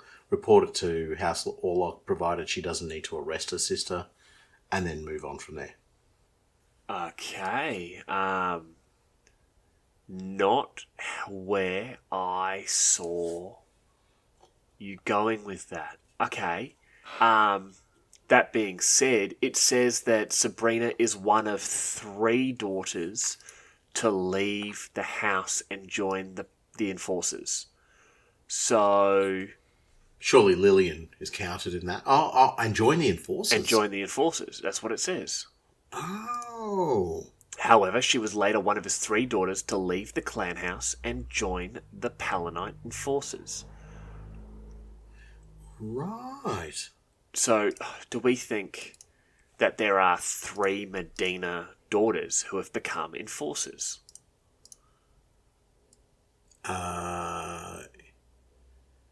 Yes. It reads like that, but in saying that, we did find that the Lucky Six was, a franchise or a misprint.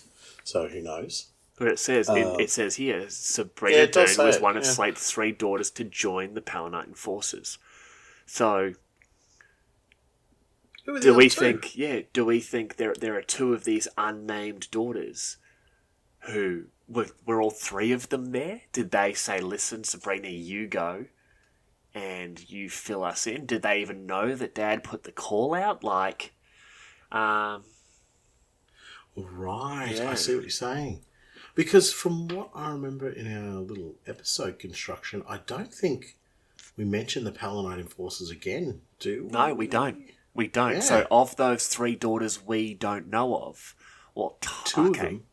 2 of them apparently joined the Enforcers.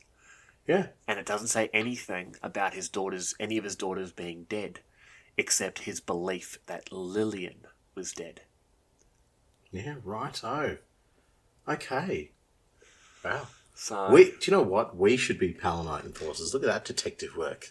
honestly, I'm far too corrupt to be a...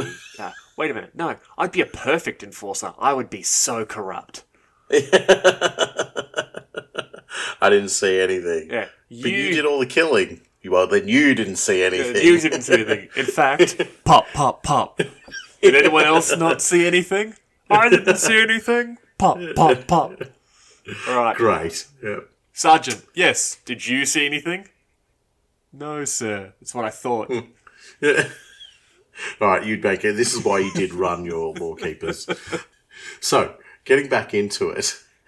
Sabrina, Enforcer. Sabrina, Enforcer. I agree with you. I think she was there. Yeah. I could imagine her just rocking because, look, she's become a captain as well. So she's your gang leader, basically. She's got...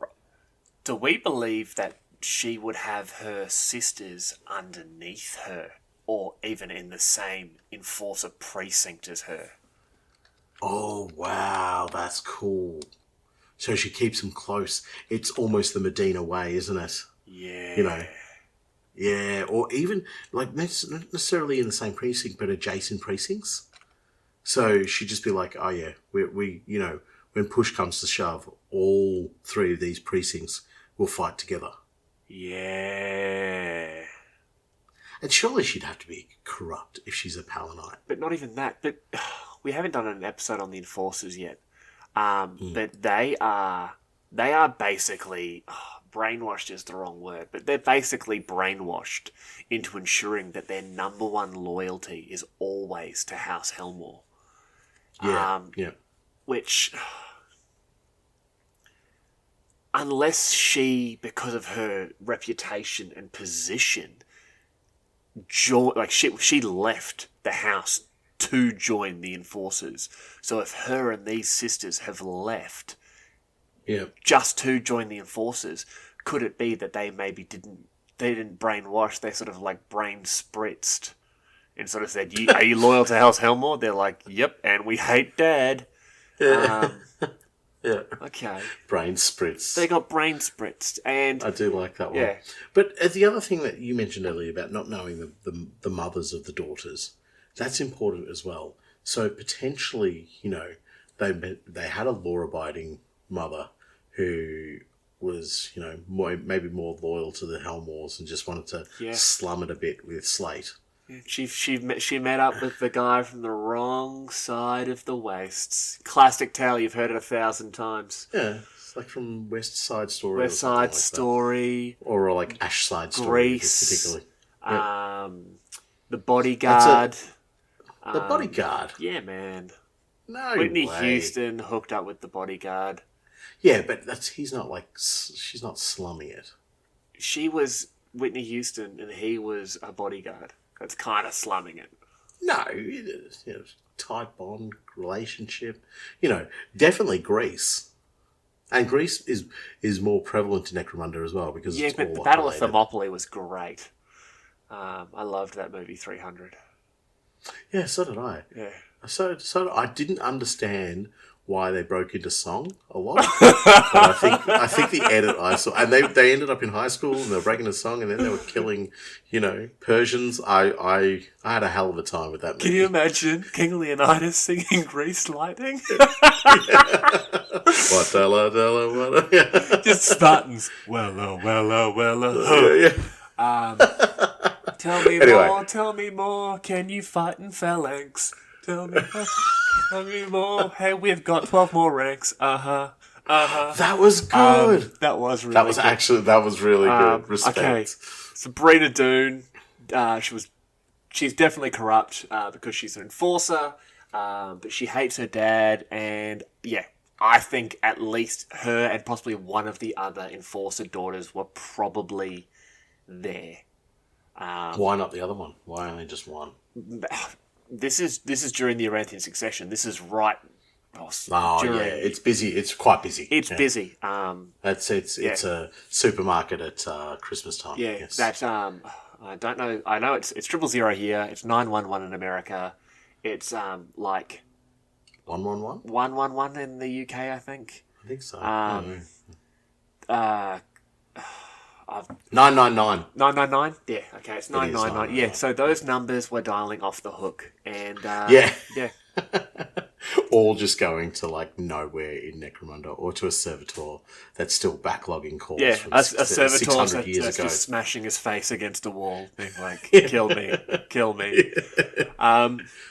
So Right. Next up, we'll move on to the next one because Sabrina, like, yes, you are a Palanite enforcer, but I'm missed to say anything more. Do you know what I kind of want to do? I want to work out the numbers of who we think's there, and then we can maybe dabble back into Sabrina again. And maybe, but for the moment, we'll... Okay.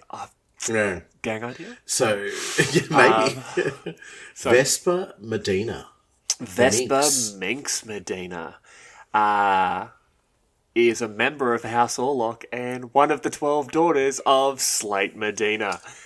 This is uncanny. That wasn't even written there, but I just knew that someone needed to be reinforced. Now, she's actually the kid sister of Margot Merdena and the equal youngest of Slate's 12 daughters, which is your question. We're actually getting sort of not a timeline, but like a block, so we know who the equal youngest is. We don't know who she's equal with, but we know she is. Now, Vespa is a loose cannon, quite literally.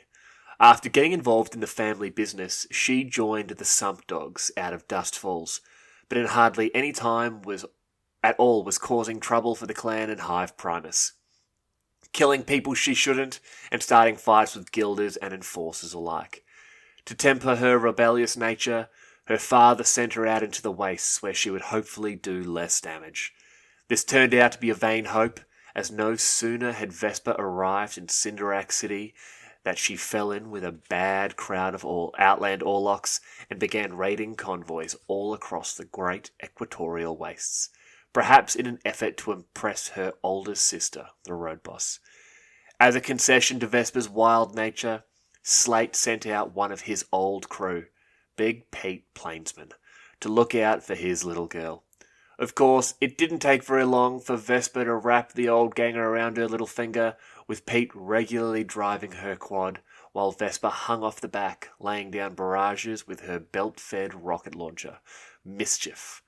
When Vespa can get Pete sober enough to drive, he is an exceptional driver, throwing himself between danger and his precocious charge, should the need arise. Now, it's also weird that Big Pete Plainsman hates the Space Wolves. As we did say, Pete is short for Peter, and Peter did not like the Space Wolves. Yes, he doesn't know what or who they are, but he's just like so them. Angry. Anything with like a slightly bluey grey, nah. Doesn't like Alyce Shivver, not because she's demonically possessed, but the Wasteland Wolves just seems just rubbed in the wrong way. Vespa was at the bar. Oh, 100%. I think we said Margot was definitely at the bar. And I almost want to write these down. No, but so I guess far we've got Vespa, we've got Mindi, we've got Margot, definitely not Lillian and Alice, and we believe Sabrina. So that's 4 that we think so far. I think another one of the enforcers most likely. So 5. That's 5. We're almost there. Yeah, we've got 2 more daughter. We've got 1 more daughter to talk about. But then, we'll see. But firstly, I want to talk about the Vespa model. Oh. It is bonkers cool. Like, normally we like to, probably chat about the lore a bit more, but if you can get on, have a look at Vespa Merdena, and it is a very, very cool model. And I love what they did with the big flowing red hair on the miniature as well. I'm glad you mentioned it, because I'm definitely going to mention it as well. It's such a contrast to everything. She is so different. But I do love... I didn't know the name of the driver. Big Pete Plainsman. But now that I know it's Big Pete Plainsman, when you look at that miniature, you go, oh, that's 100% Big Pete Plainsman, the Space Wolf hater. Yeah. Because he looks like a Space Wolf. Yeah. It's just emulating. I emulate what I hate. But he's got liquor bottles in the satchel next to him on the, literally at his hip. He does too. There's bottles. He's drink driving. He's basically he's a Queenslander somehow wound up on Necromunda. And he's on a quad bike. He's on a quad bike, which is like classic Queenslander transportation. Yeah. And I know they do mount potato cannons on the back of them, so they're that's probably where Games Workshop got the idea from. Yeah, one of them went to Queensland on holiday. It was like and got hit with the potato. Guys, I was like, what was that? I've come up with something called the Aranthian Succession. Why? A Queenslander shot a potato at my head off the back of a quad bike.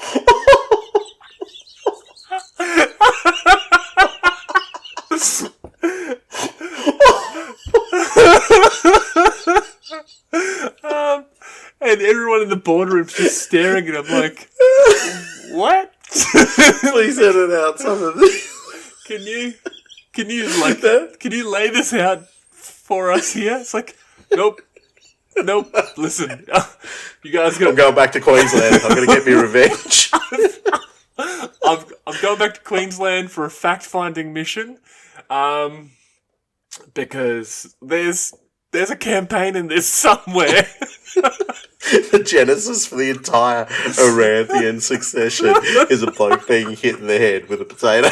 Just got it. And just a flash of red as it flew past him down the road. He's like, goes to the the miniature design team, kicks in the door, and just verbal diarrhea about the miniature and Have leaves. you ever seen the movie Brave?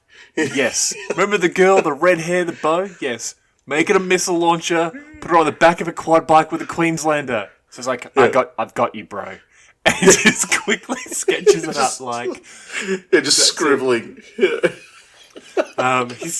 That man still has that potato. It sits dude, there on his mantelpiece, you know.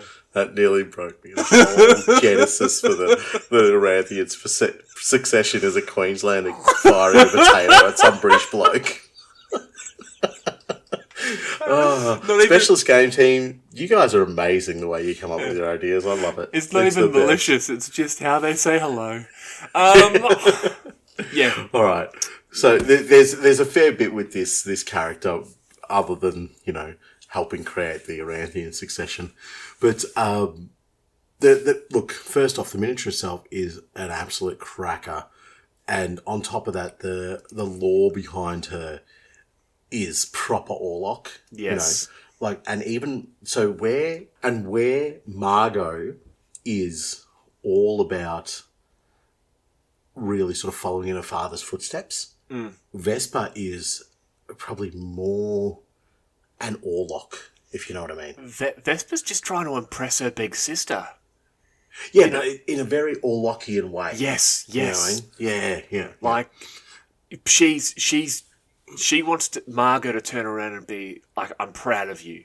But she's doing it in the ultimate way of an Orlock, which is, I'm gonna start some shit. I'm raiding convoys. Like, she goes to Sindrak City and falls in with a bad crowd, and her dad doesn't turn around and say, hey, find some new friends. He sends old Drinky Pete to go hang out with her, and next thing you know, they're attacking caravans and just being straight up a menace to everyone. Yeah, and he's just like, listen, you do you, girl, because she's raiding convoys, she's sending supplies back to the Crucible, and Slate's looking good. Slate, that kingdom of Slate, once again, is providing for the house. And if they go to him and say, Slate, your daughter's being ridiculously obnoxious and shite in, it's Sindrak City, he can just turn around and go, well, I've sent Pete there. Pete's got her under control. Yeah. You know what I mean? And they go, oh, okay, well, everybody knows Big Pete, punched out a wolf once. He's a champion. so they go, he's got it under control. And anything that she's doing that is still pissing us off, Pete wouldn't have sanctioned that. So That's just Vespa being Vespa. Yeah. So anything good is Slate Merdena's, doing well via Pete. Anything bad, Vespa needs to be brought back in line again. Yeah, well, also, who's going to be dumb enough to say, hey, Slate, sort your daughter out? You just better, yes, Mr. Medina, sir. And he just turns around and he's like, Yeah. And it's just, I wanted to give you my wallet. Yes, I would like you to have my wallet. And, and he's just like, takes the money out. The guy walks back in, looks, he goes, did you speak to Slate, about, Vespa's been shooting at guilders again. Like, never killed any of them, but came close. And he's like, oh, no, I gave him my money. He's like, yep. You got slated. Been there, brother. Been there. Yeah, they just try it with everybody new. But she is, as I said, her Orlock origin is really showing through within this. Yeah. So she's just like happy to just go after and just stomp in skulls, raid, do all the nonsense stuff that she wants to do as being an Orlock, but again, I would think all under the guise of Merdena as well. Yes. So, before anything else. And it even says she joined the Sump Dogs. So she joined the Sump Dogs and Dad's Merdena. gang. Yeah. So at the base of it, everything that she's doing is covered by Slate and the Sump Dogs. Also, we can talk about mischief. Like, it's a belt-fed rocket launcher from an enormous magazine on the back of her personal quad. Just Yeah. look at the stub gun on her hip. It looks like it fires grenades. It is. It probably does. Enormous. Like you've got like silencers to sort of stop the sound. That's an enloudener. She's put that on there. She's firing these tiny little bullets, and it sounds like someone is declaring exterminatus on your inner eardrum. Exactly. You're like, the Inquisition's here, I think. Oh, no, it's Vespa. It's Vespa again. Just get out of the car. Why? Just get out of the car. Yeah. Hey, Vespa. Yep. She's blown up another one. And Pete's just like, I like your mustache. Oh, thanks, mate. Makes you look like a wolf. No, it doesn't. Pop! just punches you. Exactly. Old drinky Pete. Yeah. Vespa. So awesome. I genuinely like this character, and Yes. I like this character because it is, out of everything we've read so far, is the most Orlock, other than... Yes. No, even Slate's not... Slate's the most Orlock in the sense of the motto, but not the most Orlock in the sense of just being a mad dog, loose cannon sort of thing. Yes, 100%. Also, that stub pistol has a laser sight on it or something. Yeah, and that right on top of her enloudener. Yeah. Exactly. And this is the attachment she uses to shoot down Enforcer helicopters. Yeah, 100%. Yeah. Right. Well, we've only got one more daughter. Yeah, we have one last named daughter, and then we have a theoretical daughter to talk about. It's like Schrodinger's daughter. It is Slatinger's daughter. It is both a daughter and not a daughter. Right. I think I'll just leave you on your own for that last Yes. Right, who have we got? We got Vivian. Shock horror, Merdena. Wouldn't have thought it. Vivian Merdena, who owns the float... You keep saying Merdena. I do. Merdena. Oh my god, it's almost like murder. Merdena. Murder. Murderer. Yeah.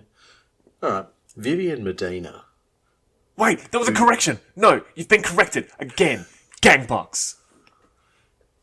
Well done. You're stealing it from our audience. Do you know I'm leaving them in there just to allow people to have a chance? Yeah, and this is what you're doing. This is basically just me saying this. I have. That means I have to build more gangs. Oh, yeah. They will not be painted. Well, I was going to ask. Vivian Merdena. Vivian Merdena, who owns the floating tower of Big Hole and readily leads expeditions down into the Underearth to capture mutants and find Archaeotech. And there we go, folks. That is all the juicy nuggets we have to know about Vivian. But she does sound cool. Capturing mutants for what? I don't know. Unfortunately, she's got a bit of Vansarian to her. She's trying to find Archaeotech as well.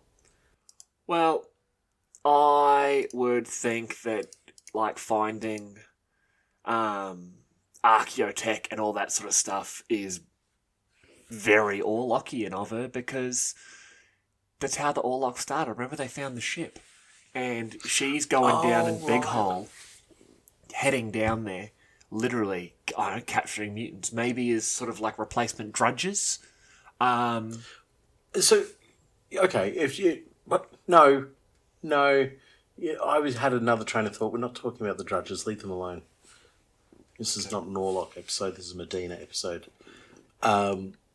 What is the floating tower of Big Hole? So, Big Hole. Oh, lucky I asked. Yeah. A shout out to the classic Big Hole. Big Hole is a place that has a big hole. Thank you very much, Samuel. Your information and fact-finding mission is amazing. I thought so. So Big Hole's actually the town that you mentioned in the Orlock episode where the Goliaths were getting there. And the Orlocks basically turned around and went, all right, well, we're just going to blow it up. Yeah. Rather than sell it, because the Guilders were trying to to facilitate a deal where it was sold to the Goliaths rather than sell it. They're just like, we'll just nuke the joint. Yeah. Big Hole, at the same time, was where that first drudge, remember when she stepped forward and killed the overseer? That happened at Big Hole. Big Hole, by my guess, we know it's an outland settlement. We know it is, what's the word I'm looking for? Like, important, and because it is literally an enormous hole with the ability to travel into the planet. But in regards to your actual question, what is the floating tower? I believe it is a tower that is floating. I'm picturing like a crane, because during the Cinderak burning, do you remember Merdena was there at Big Hole, and then those killers with they were mutants and they had like pale and translucent. In fact, hold on, let me quickly I'm gonna grab my copy of Cinderak burning here, and yep, far to the north, Margot's sister, Vivian Merdena, was fighting her own battle against the under-earth cults of Big Hole. Boiling up from the depths of the great Magniformis, killers with pale, translucent skin and frenzy in their eyes swarmed over the settlement. Vivian armed workers with whatever mining equipment was to hand, rock saws, power hammers, and massive drills. All turned against the attackers. Despite the ferocity of the defence, the Orlock gang leader was forced to retreat to the top of Big Hole's great mining crane, leaving hundreds below to die at the hands of the cultists. I think the floating tower is the crane that's possibly built up, maybe on like gantries and bridges and like almost like legs over Big Hole to actually lift things out of the hole. That's what I reckon the floating tower is. Floating tower. Okay, I when you say it like that, I wasn't really thinking of it like that. I was thinking of something anti-grav. But when you talk about it like that, I almost envisage it as like a sentry tower, you know? Yeah. And maybe there's only like a limited... Maybe you can't actually get there from the base of it. Like you have to get there via that crane. So you have to go up the crane, and that's your only access point in. So it's built with no accessible points at the base of the tower, and that's why they would call it the floating tower. Yes. So, yeah. Ooh, it's like a sky that. bridge. And it's what they use to keep control over the big hole. And from that, they like it would be security points. So even the cultists would just be like, oh, they can have it. We're never going to shift them out of there. They're never going to be able to do anything from where we are. So by all means, stay in your bloody floating hole. Yeah, but it's interesting to see that Vivian goes into the Underearth to capture mutants. So she was well before the Aranthian Succession. She was very, very aware of the fact of her big hole was potentially full of mutants and scabbies and all manner of nasties. Okay. We talked in the Orlock episode that the Orlocks were the truly sort of imperial house on Necromunda, right? Yeah, they're the Imperium when the Imperium's not there. Yep. Hear me out. They are capturing mutants for either labour, like meat shields. Oh yeah, yeah. Or even gladiators, fighters, entertainment. Oh, right. You throw a bunch of them in a pit, and then you throw in a couple of Goliaths or some drudges or Orlock gangers who want to make a name for themselves or whatever. Boom. They're capturing mutants for entertainment. Yeah, absolutely they would be. And, you know, if anything with authority rocks up and says, why are you capturing mutants? Oh, well, we kill them. They're all heretics anyway. We kill them. You know? Yeah, we sell them to the Goliath and they beat them to death in their pits. Like, what of it? Yeah. Here's your bribe. Go away.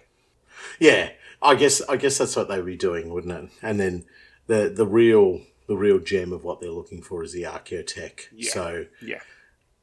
Was she at the bar? Yes, I genuinely believe so because she was there for that fight when the nomads were attacking Cinderak City. Yeah. Nomads? Goliaths. Goliaths. Goliaths. Yeah, she was shooting a bunch of Goliaths in the face. Oh, correction. No, it's not a correction because we corrected ourselves. No. Well, I'm just, So I'm just we don't. saying. I don't get another game box, but I will buy myself a weapons pack. Yes, Look at you. I'm getting a lot of new miniatures this week. You are, and they will not be painted. They will not be So, painted. anyway, I think Vivian's sort of like a bit like Mindi in a way. It's not quite following in the footsteps of being an Orlock ganger, but definitely more sort of like a caretaker.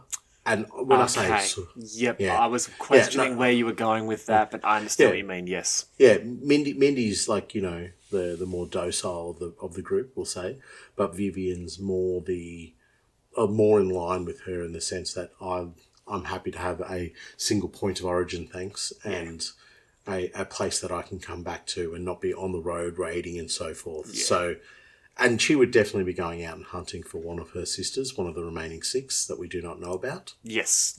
I truly believe she's obviously going out to help find her sisters because, Big Hole's had some kerfuffle occur. But I also think... I think she's very Orlockian in her mindset, except she's just more industrious than she is on the road. She's set herself up in Big Hole, and she goes down. She goes down there and hunts mutants and finds archaeotechs. She's leading them down there, but I think she leads them down there because she knows her way around. And she takes these gangs down, and if she basically says, "Hey, we're all going down there. Whatever we find, I get 10%. Then we split everything evenly after that." So she's because she knows that 10% goes to Slate. You all know 10% goes to Slate. But then we get equal shares, or 10% goes to Slate. Then I get my finder's fee, etc., etc. We find the architect. By the way, nab as a couple of mutants because the Goliath are put in order. The rogue docs need someone to practice on. You can actually turn her into a horrible monster if you really try. But who are the real monsters? The monsters or the monsters we became on the way? I really thought you were about to have another go at the dredges just then. No. I think we all agree the dredges have literally the worst lives on Necromunda. Which is why we have to eradicate them to take away their pain and. Oh, good lord! Honestly, if we wanted to make their lives even worse, you could genuinely take them all and send them to Cardiff, but that is Vivian is the last of the named Merdena daughters. There's one more sort of named. This next one... It has a name. Yeah, but we're not going to go into that first. Because we know this last one isn't at the bar. So, Vivian, we both agree is there. Vespa, we both agree is there. Mindi, we both agree was there. Margot, we both agree was there. We both believe Sabrina was there. Yep. And I believe either one of these... other 2 enforcer daughters. I believe that's who probably the number 6 was there, with Sabrina as sort of a I've got your back type agreement with maybe Slate and the others.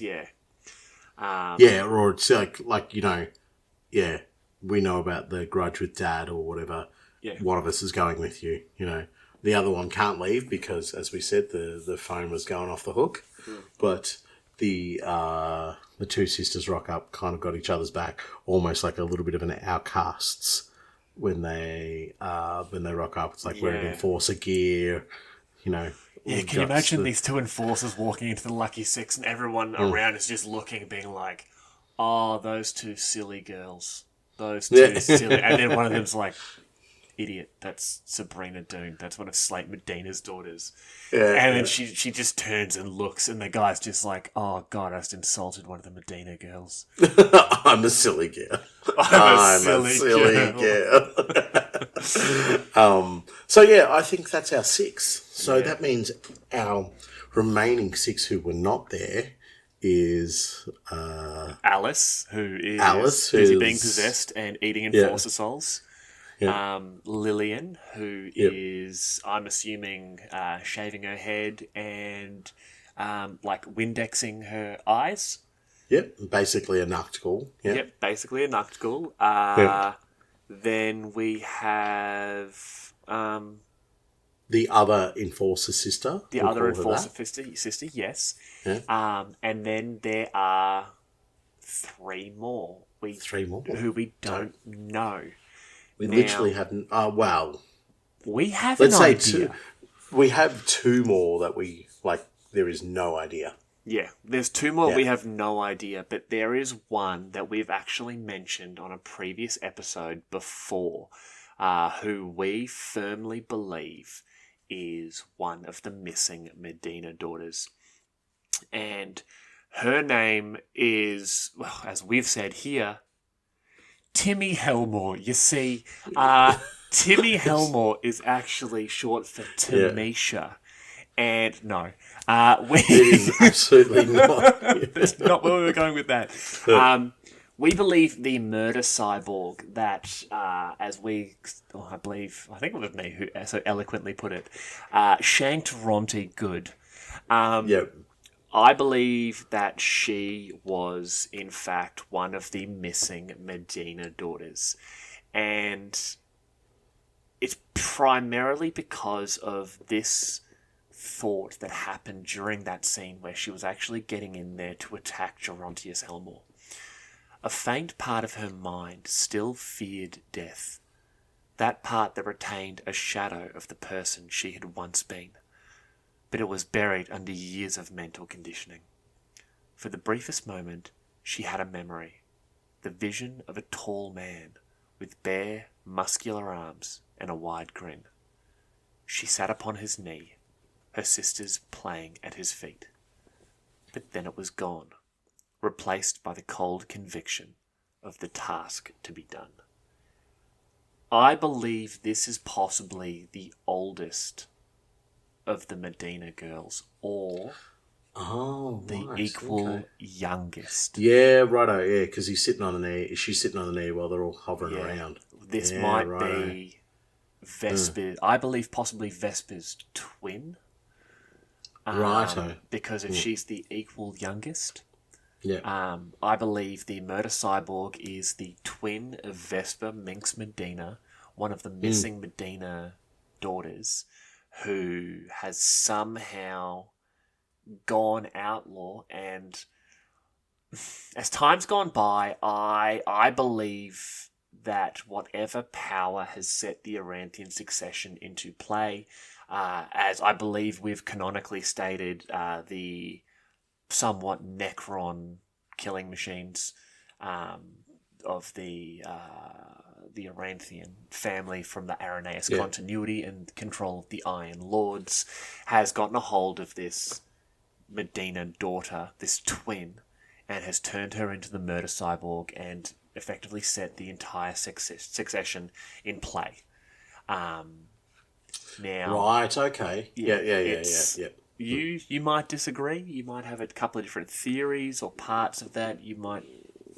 No, I'm on board with that, to be honest with you. You're right, though. It sets... that it really is the moment where the Aranthian Succession does kick off, doesn't it? So, as much as House Orlock and House Medina, the Medinas are not really present in the Aranthian Succession. They like the murder cyborg is the most important factor in getting the fire started. Yep. Really. Yep. Yeah. The uprising was over happening. The diesel cans. Yeah. Yeah, the uprising was happening. It was all kicking off, which is why everyone was there.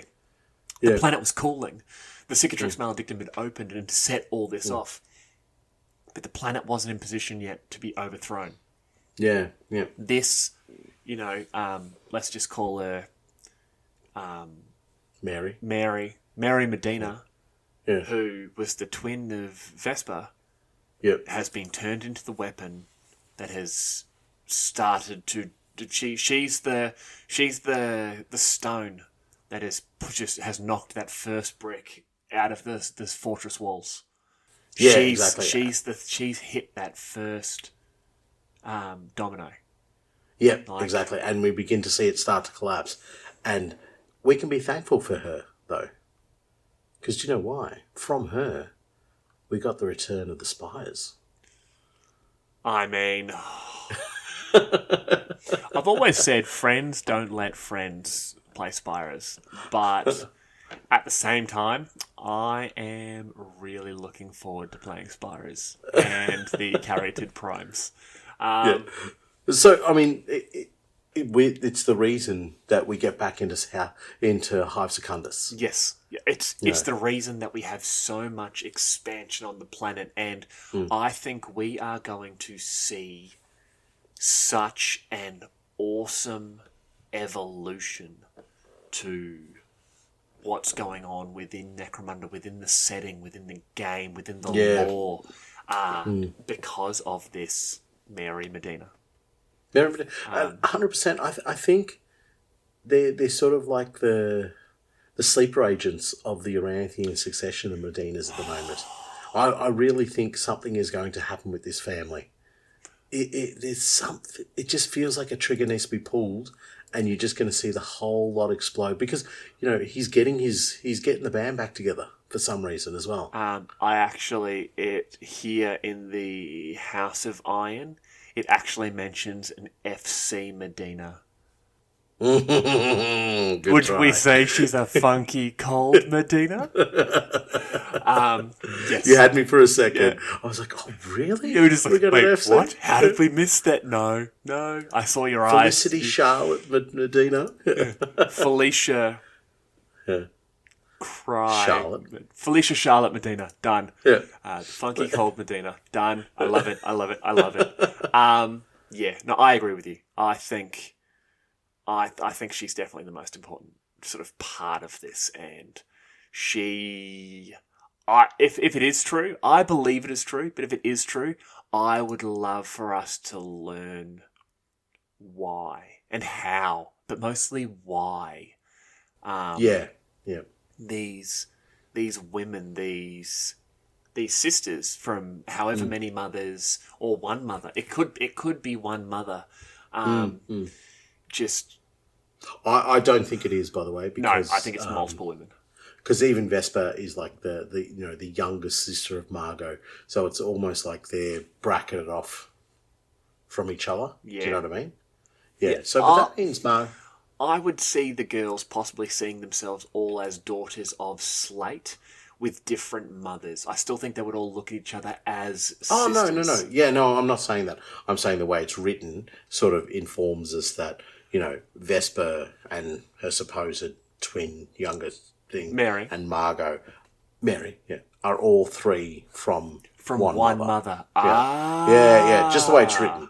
You know what I mean? Yes. And then you would have the others, whatever. Just depends on how prolific Gold Slate was, Well, he's there was him and there was that noble that had 800 kids. I was going to mention that, but that was from like episode 2. 2 episode. Yeah, a long time ago.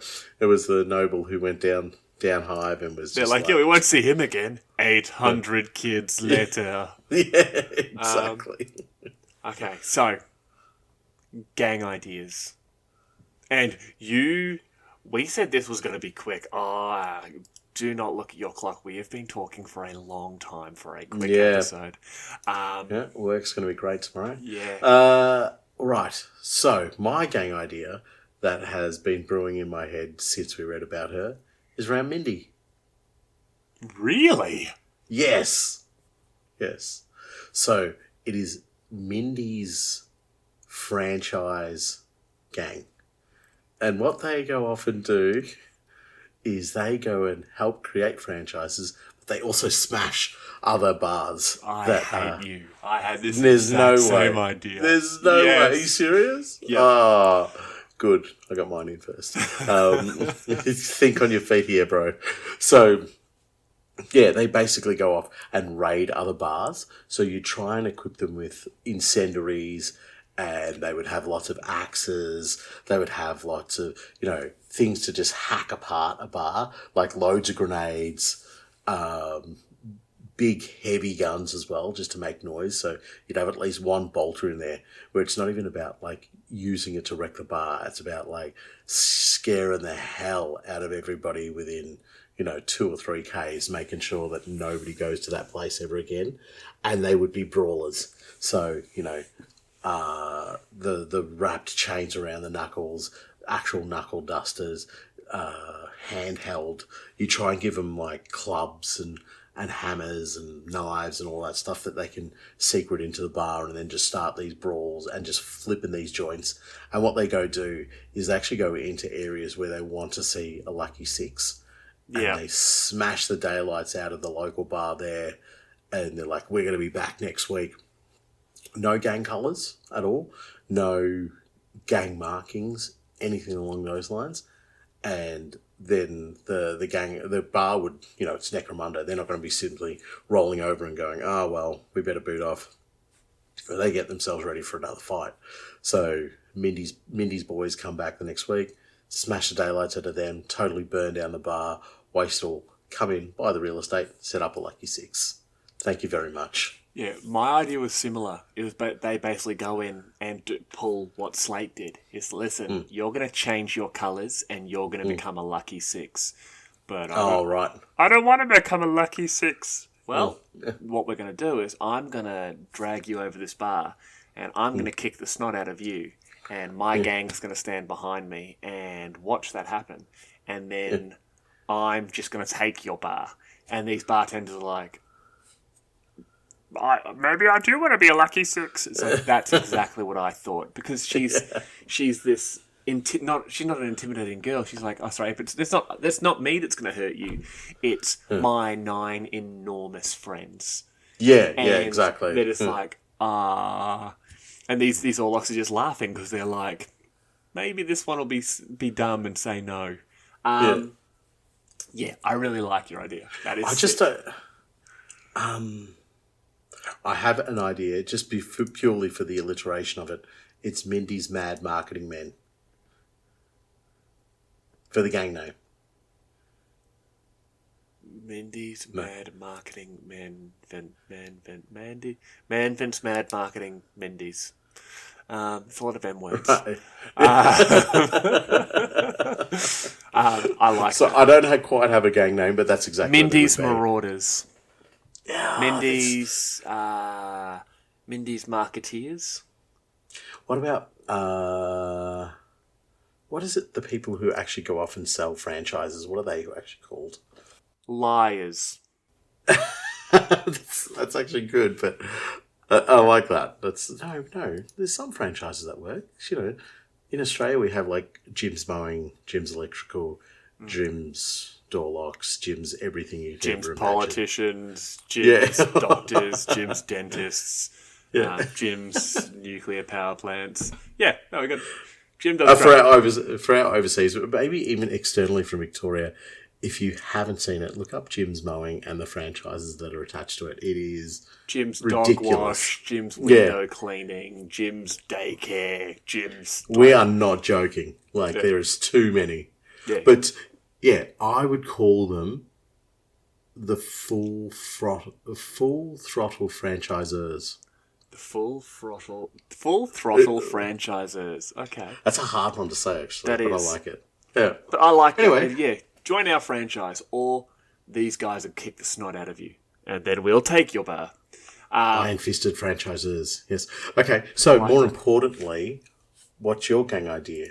Nice and easy. I want to talk about our girl, Alyce Shivver, and when it described her gang of, like, outcasts, outlaws, and malcontents, like they were really the dregs of society.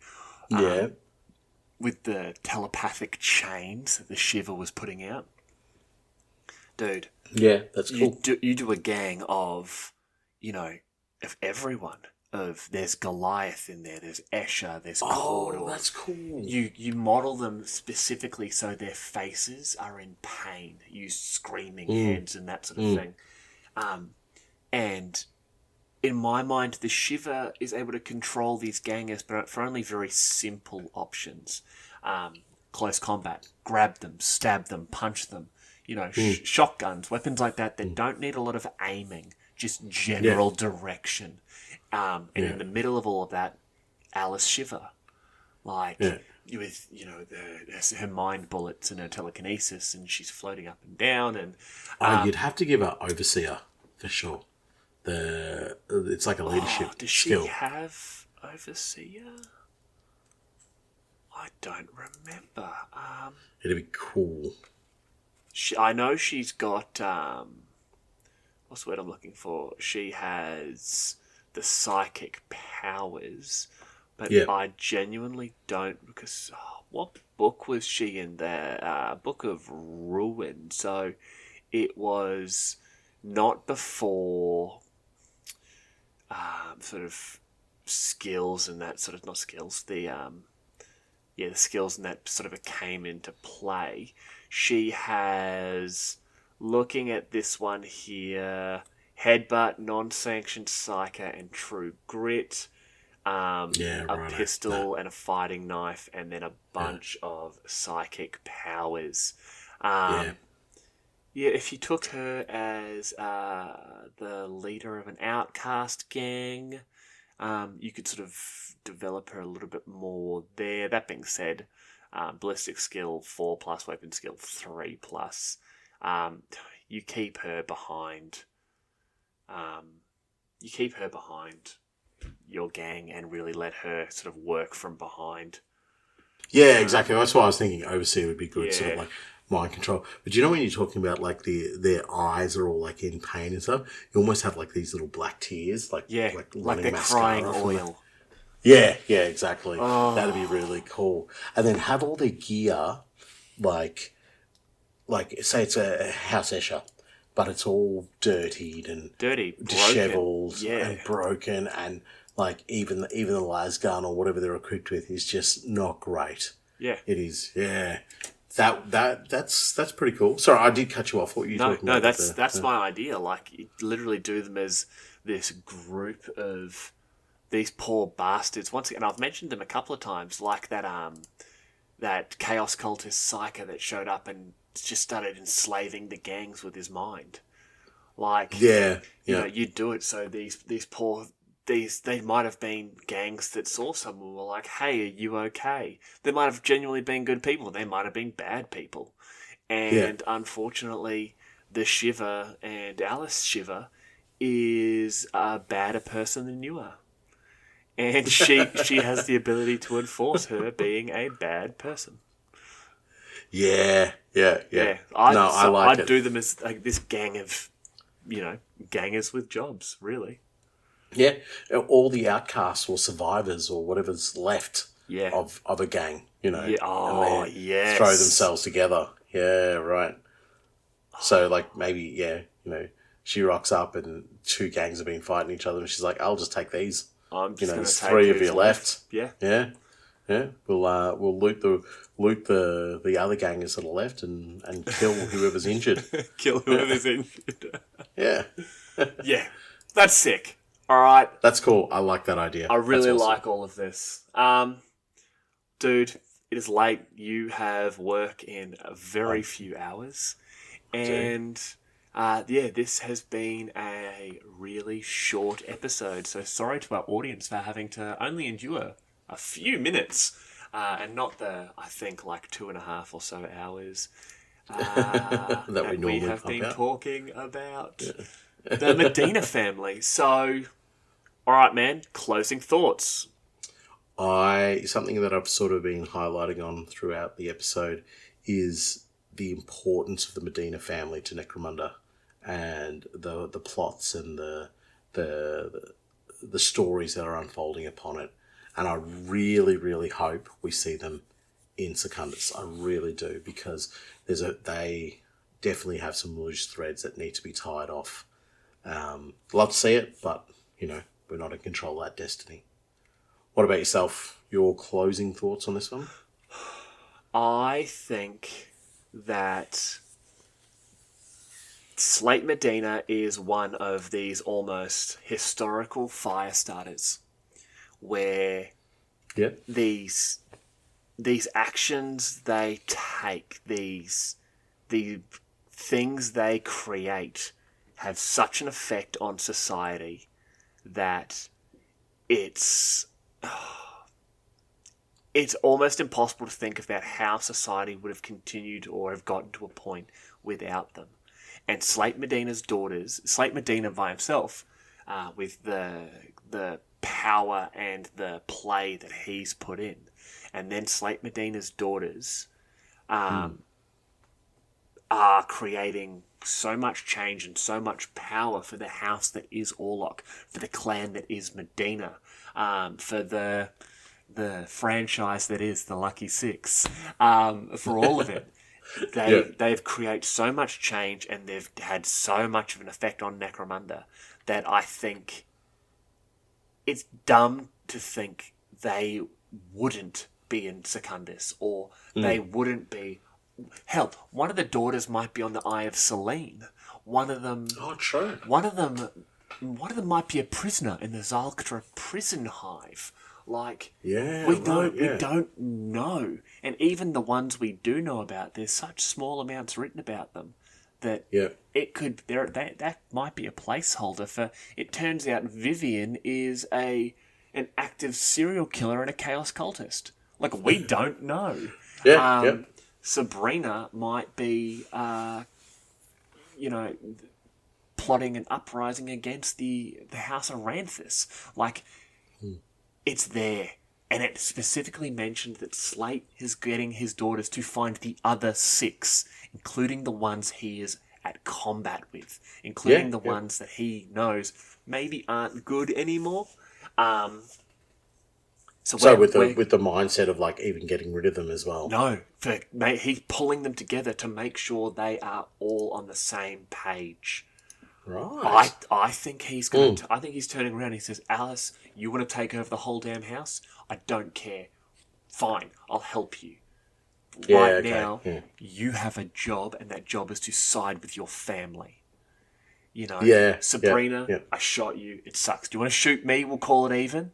Pete, for the love of the God Emperor, stop punching the bearskin rug. Stop, mate. He's just standing there. He's just, Pete smash, just punching this stuffed bear. Everyone's just like, oh. And he loves the animals, but I just don't know why he does it. Vespa's just looking at him like, he's just such a good bloke. Pete, have another beer on me, Chief. A heart of gold, that man. Heart of gold. Best driver I've had. But I think Slate is going to... I said it before, I think he's going to cause some shit. I think so. I think it's going to be for the benefit of the Merdena clan, specifically Slate, the Kingdom of Slate, as I keep saying. I think it's going to be for the benefit of the Kingdom of Slate, as opposed to House Orlock. I totally agree. I think, the House Slate comes first. Yeah. You know what I mean? Or House Merdena, so... Well, I have another Merdena quote to close the episode off with. But before we do, listeners, we've talked about our competition a couple of times and the Gynormogantuanhypermegasode or the Hypermegaversary, depending on what you want to use. Or the 1 year anniversary, folks. Yeah. It's okay. That's dumb. No one's going to call it that. Send in your lore. Like we've said now, I think we've sort of decided it's probably going to be like an ongoing competition now, where if we don't read it out on the Gynormogantuanhypermegasode, we're gonna keep doing it. We love, in case you can't tell, we love lore. We love big lore. We love small lore. We love lore about Orlock with a drinking problem, fist fighting with a space wolf. we want it, and if we're never going to turn around and say it's shit. We're going to say we like this. We'd love to reach out to you and say, hey, can you explain this part more? This is what we think. Do you agree with us? Disagree with us? And we want to give people free miniatures. So remember, you're going to remember like when you're on your deathbed, you're not going to regret the days you didn't go to work, but you're going to remember the first time you fell in love. You'll remember your first heartbreak, and you'll remember the Gynormogantuanhypermegasode. And I know that because I can see into the future. I'm not backing you up on any of this. This field is all yours to talk upon, and I'll back you up, but you won't see me, hear me, or know that I'm there backing you up. How's that sound? Oh, that's my self-confidence right there. Send it in, and hell, even if you sort of say, can you give me some feedback on it? Because we're not reading it until we get to the episode. We're going to grab a bunch of them and just read them and get through as many as we can. And we want to give away miniatures, so get miniatures. And we are going to be looking at like the entire Games Workshop range. So it won't necessarily just be Necromunda. It might be something weird. True. Very, very true. Something really off kilter. It'd be like, so my Necromundan spiders combat engineers get that man some Bretonnians. Exactly. Who needs footnotes? Yeah, exactly. If you can't see how you'd make engineers from Bretonian peasants, you're not looking hard enough. Actually, if someone does a really cool, militant Crusader Redemptionist army, those footnotes would be sick. They would actually. They would suit the bill. Yeah. We could talk about that on our next episode, which I believe is House Cawdor. It is. It 100% is not Mansar. Yes. I was hoping you wouldn't say that. So let's close off this episode with a quote. Send in your lore. Underhive Lorekeepers at gmail.com. Don't be afraid. Don't worry. Hell, even if you just reach out to us on Instagram and you sort of say, this is what I've got. If you want some pointers, some tips, or just, what do I think? Shoot it through. And if you don't want me to read it on the episode, I'll chat to you about it then. Yeah, absolutely. Unlike Nathan, my job's pretty laid back, and I don't do much. So I have time to read gang lore and talk to people while I'm sitting in a roof. And so, closing this bad boy off, I've got a quote about Slate Merdena. If Slate Merdena takes an interest in your crew, you got to ask yourself, if it's time for a beating, just who's the one getting beat? And that's Cormunda of the Ash-Drunk Dogs of House Orlock. And that was our latest episode of the Underhive Lorekeepers podcast. I am Spamiel, and on behalf of the Lorekeeper team, thank you for listening. Please follow us on our social media pages available in the show notes, and don't forget to follow and review us on your preferred podcast platform. As always, if you have questions, complaints, corrections, or if you are in fact one of Slate's other daughters, please reach out to us at underhivelorekeepers@gmail.com. Thanks.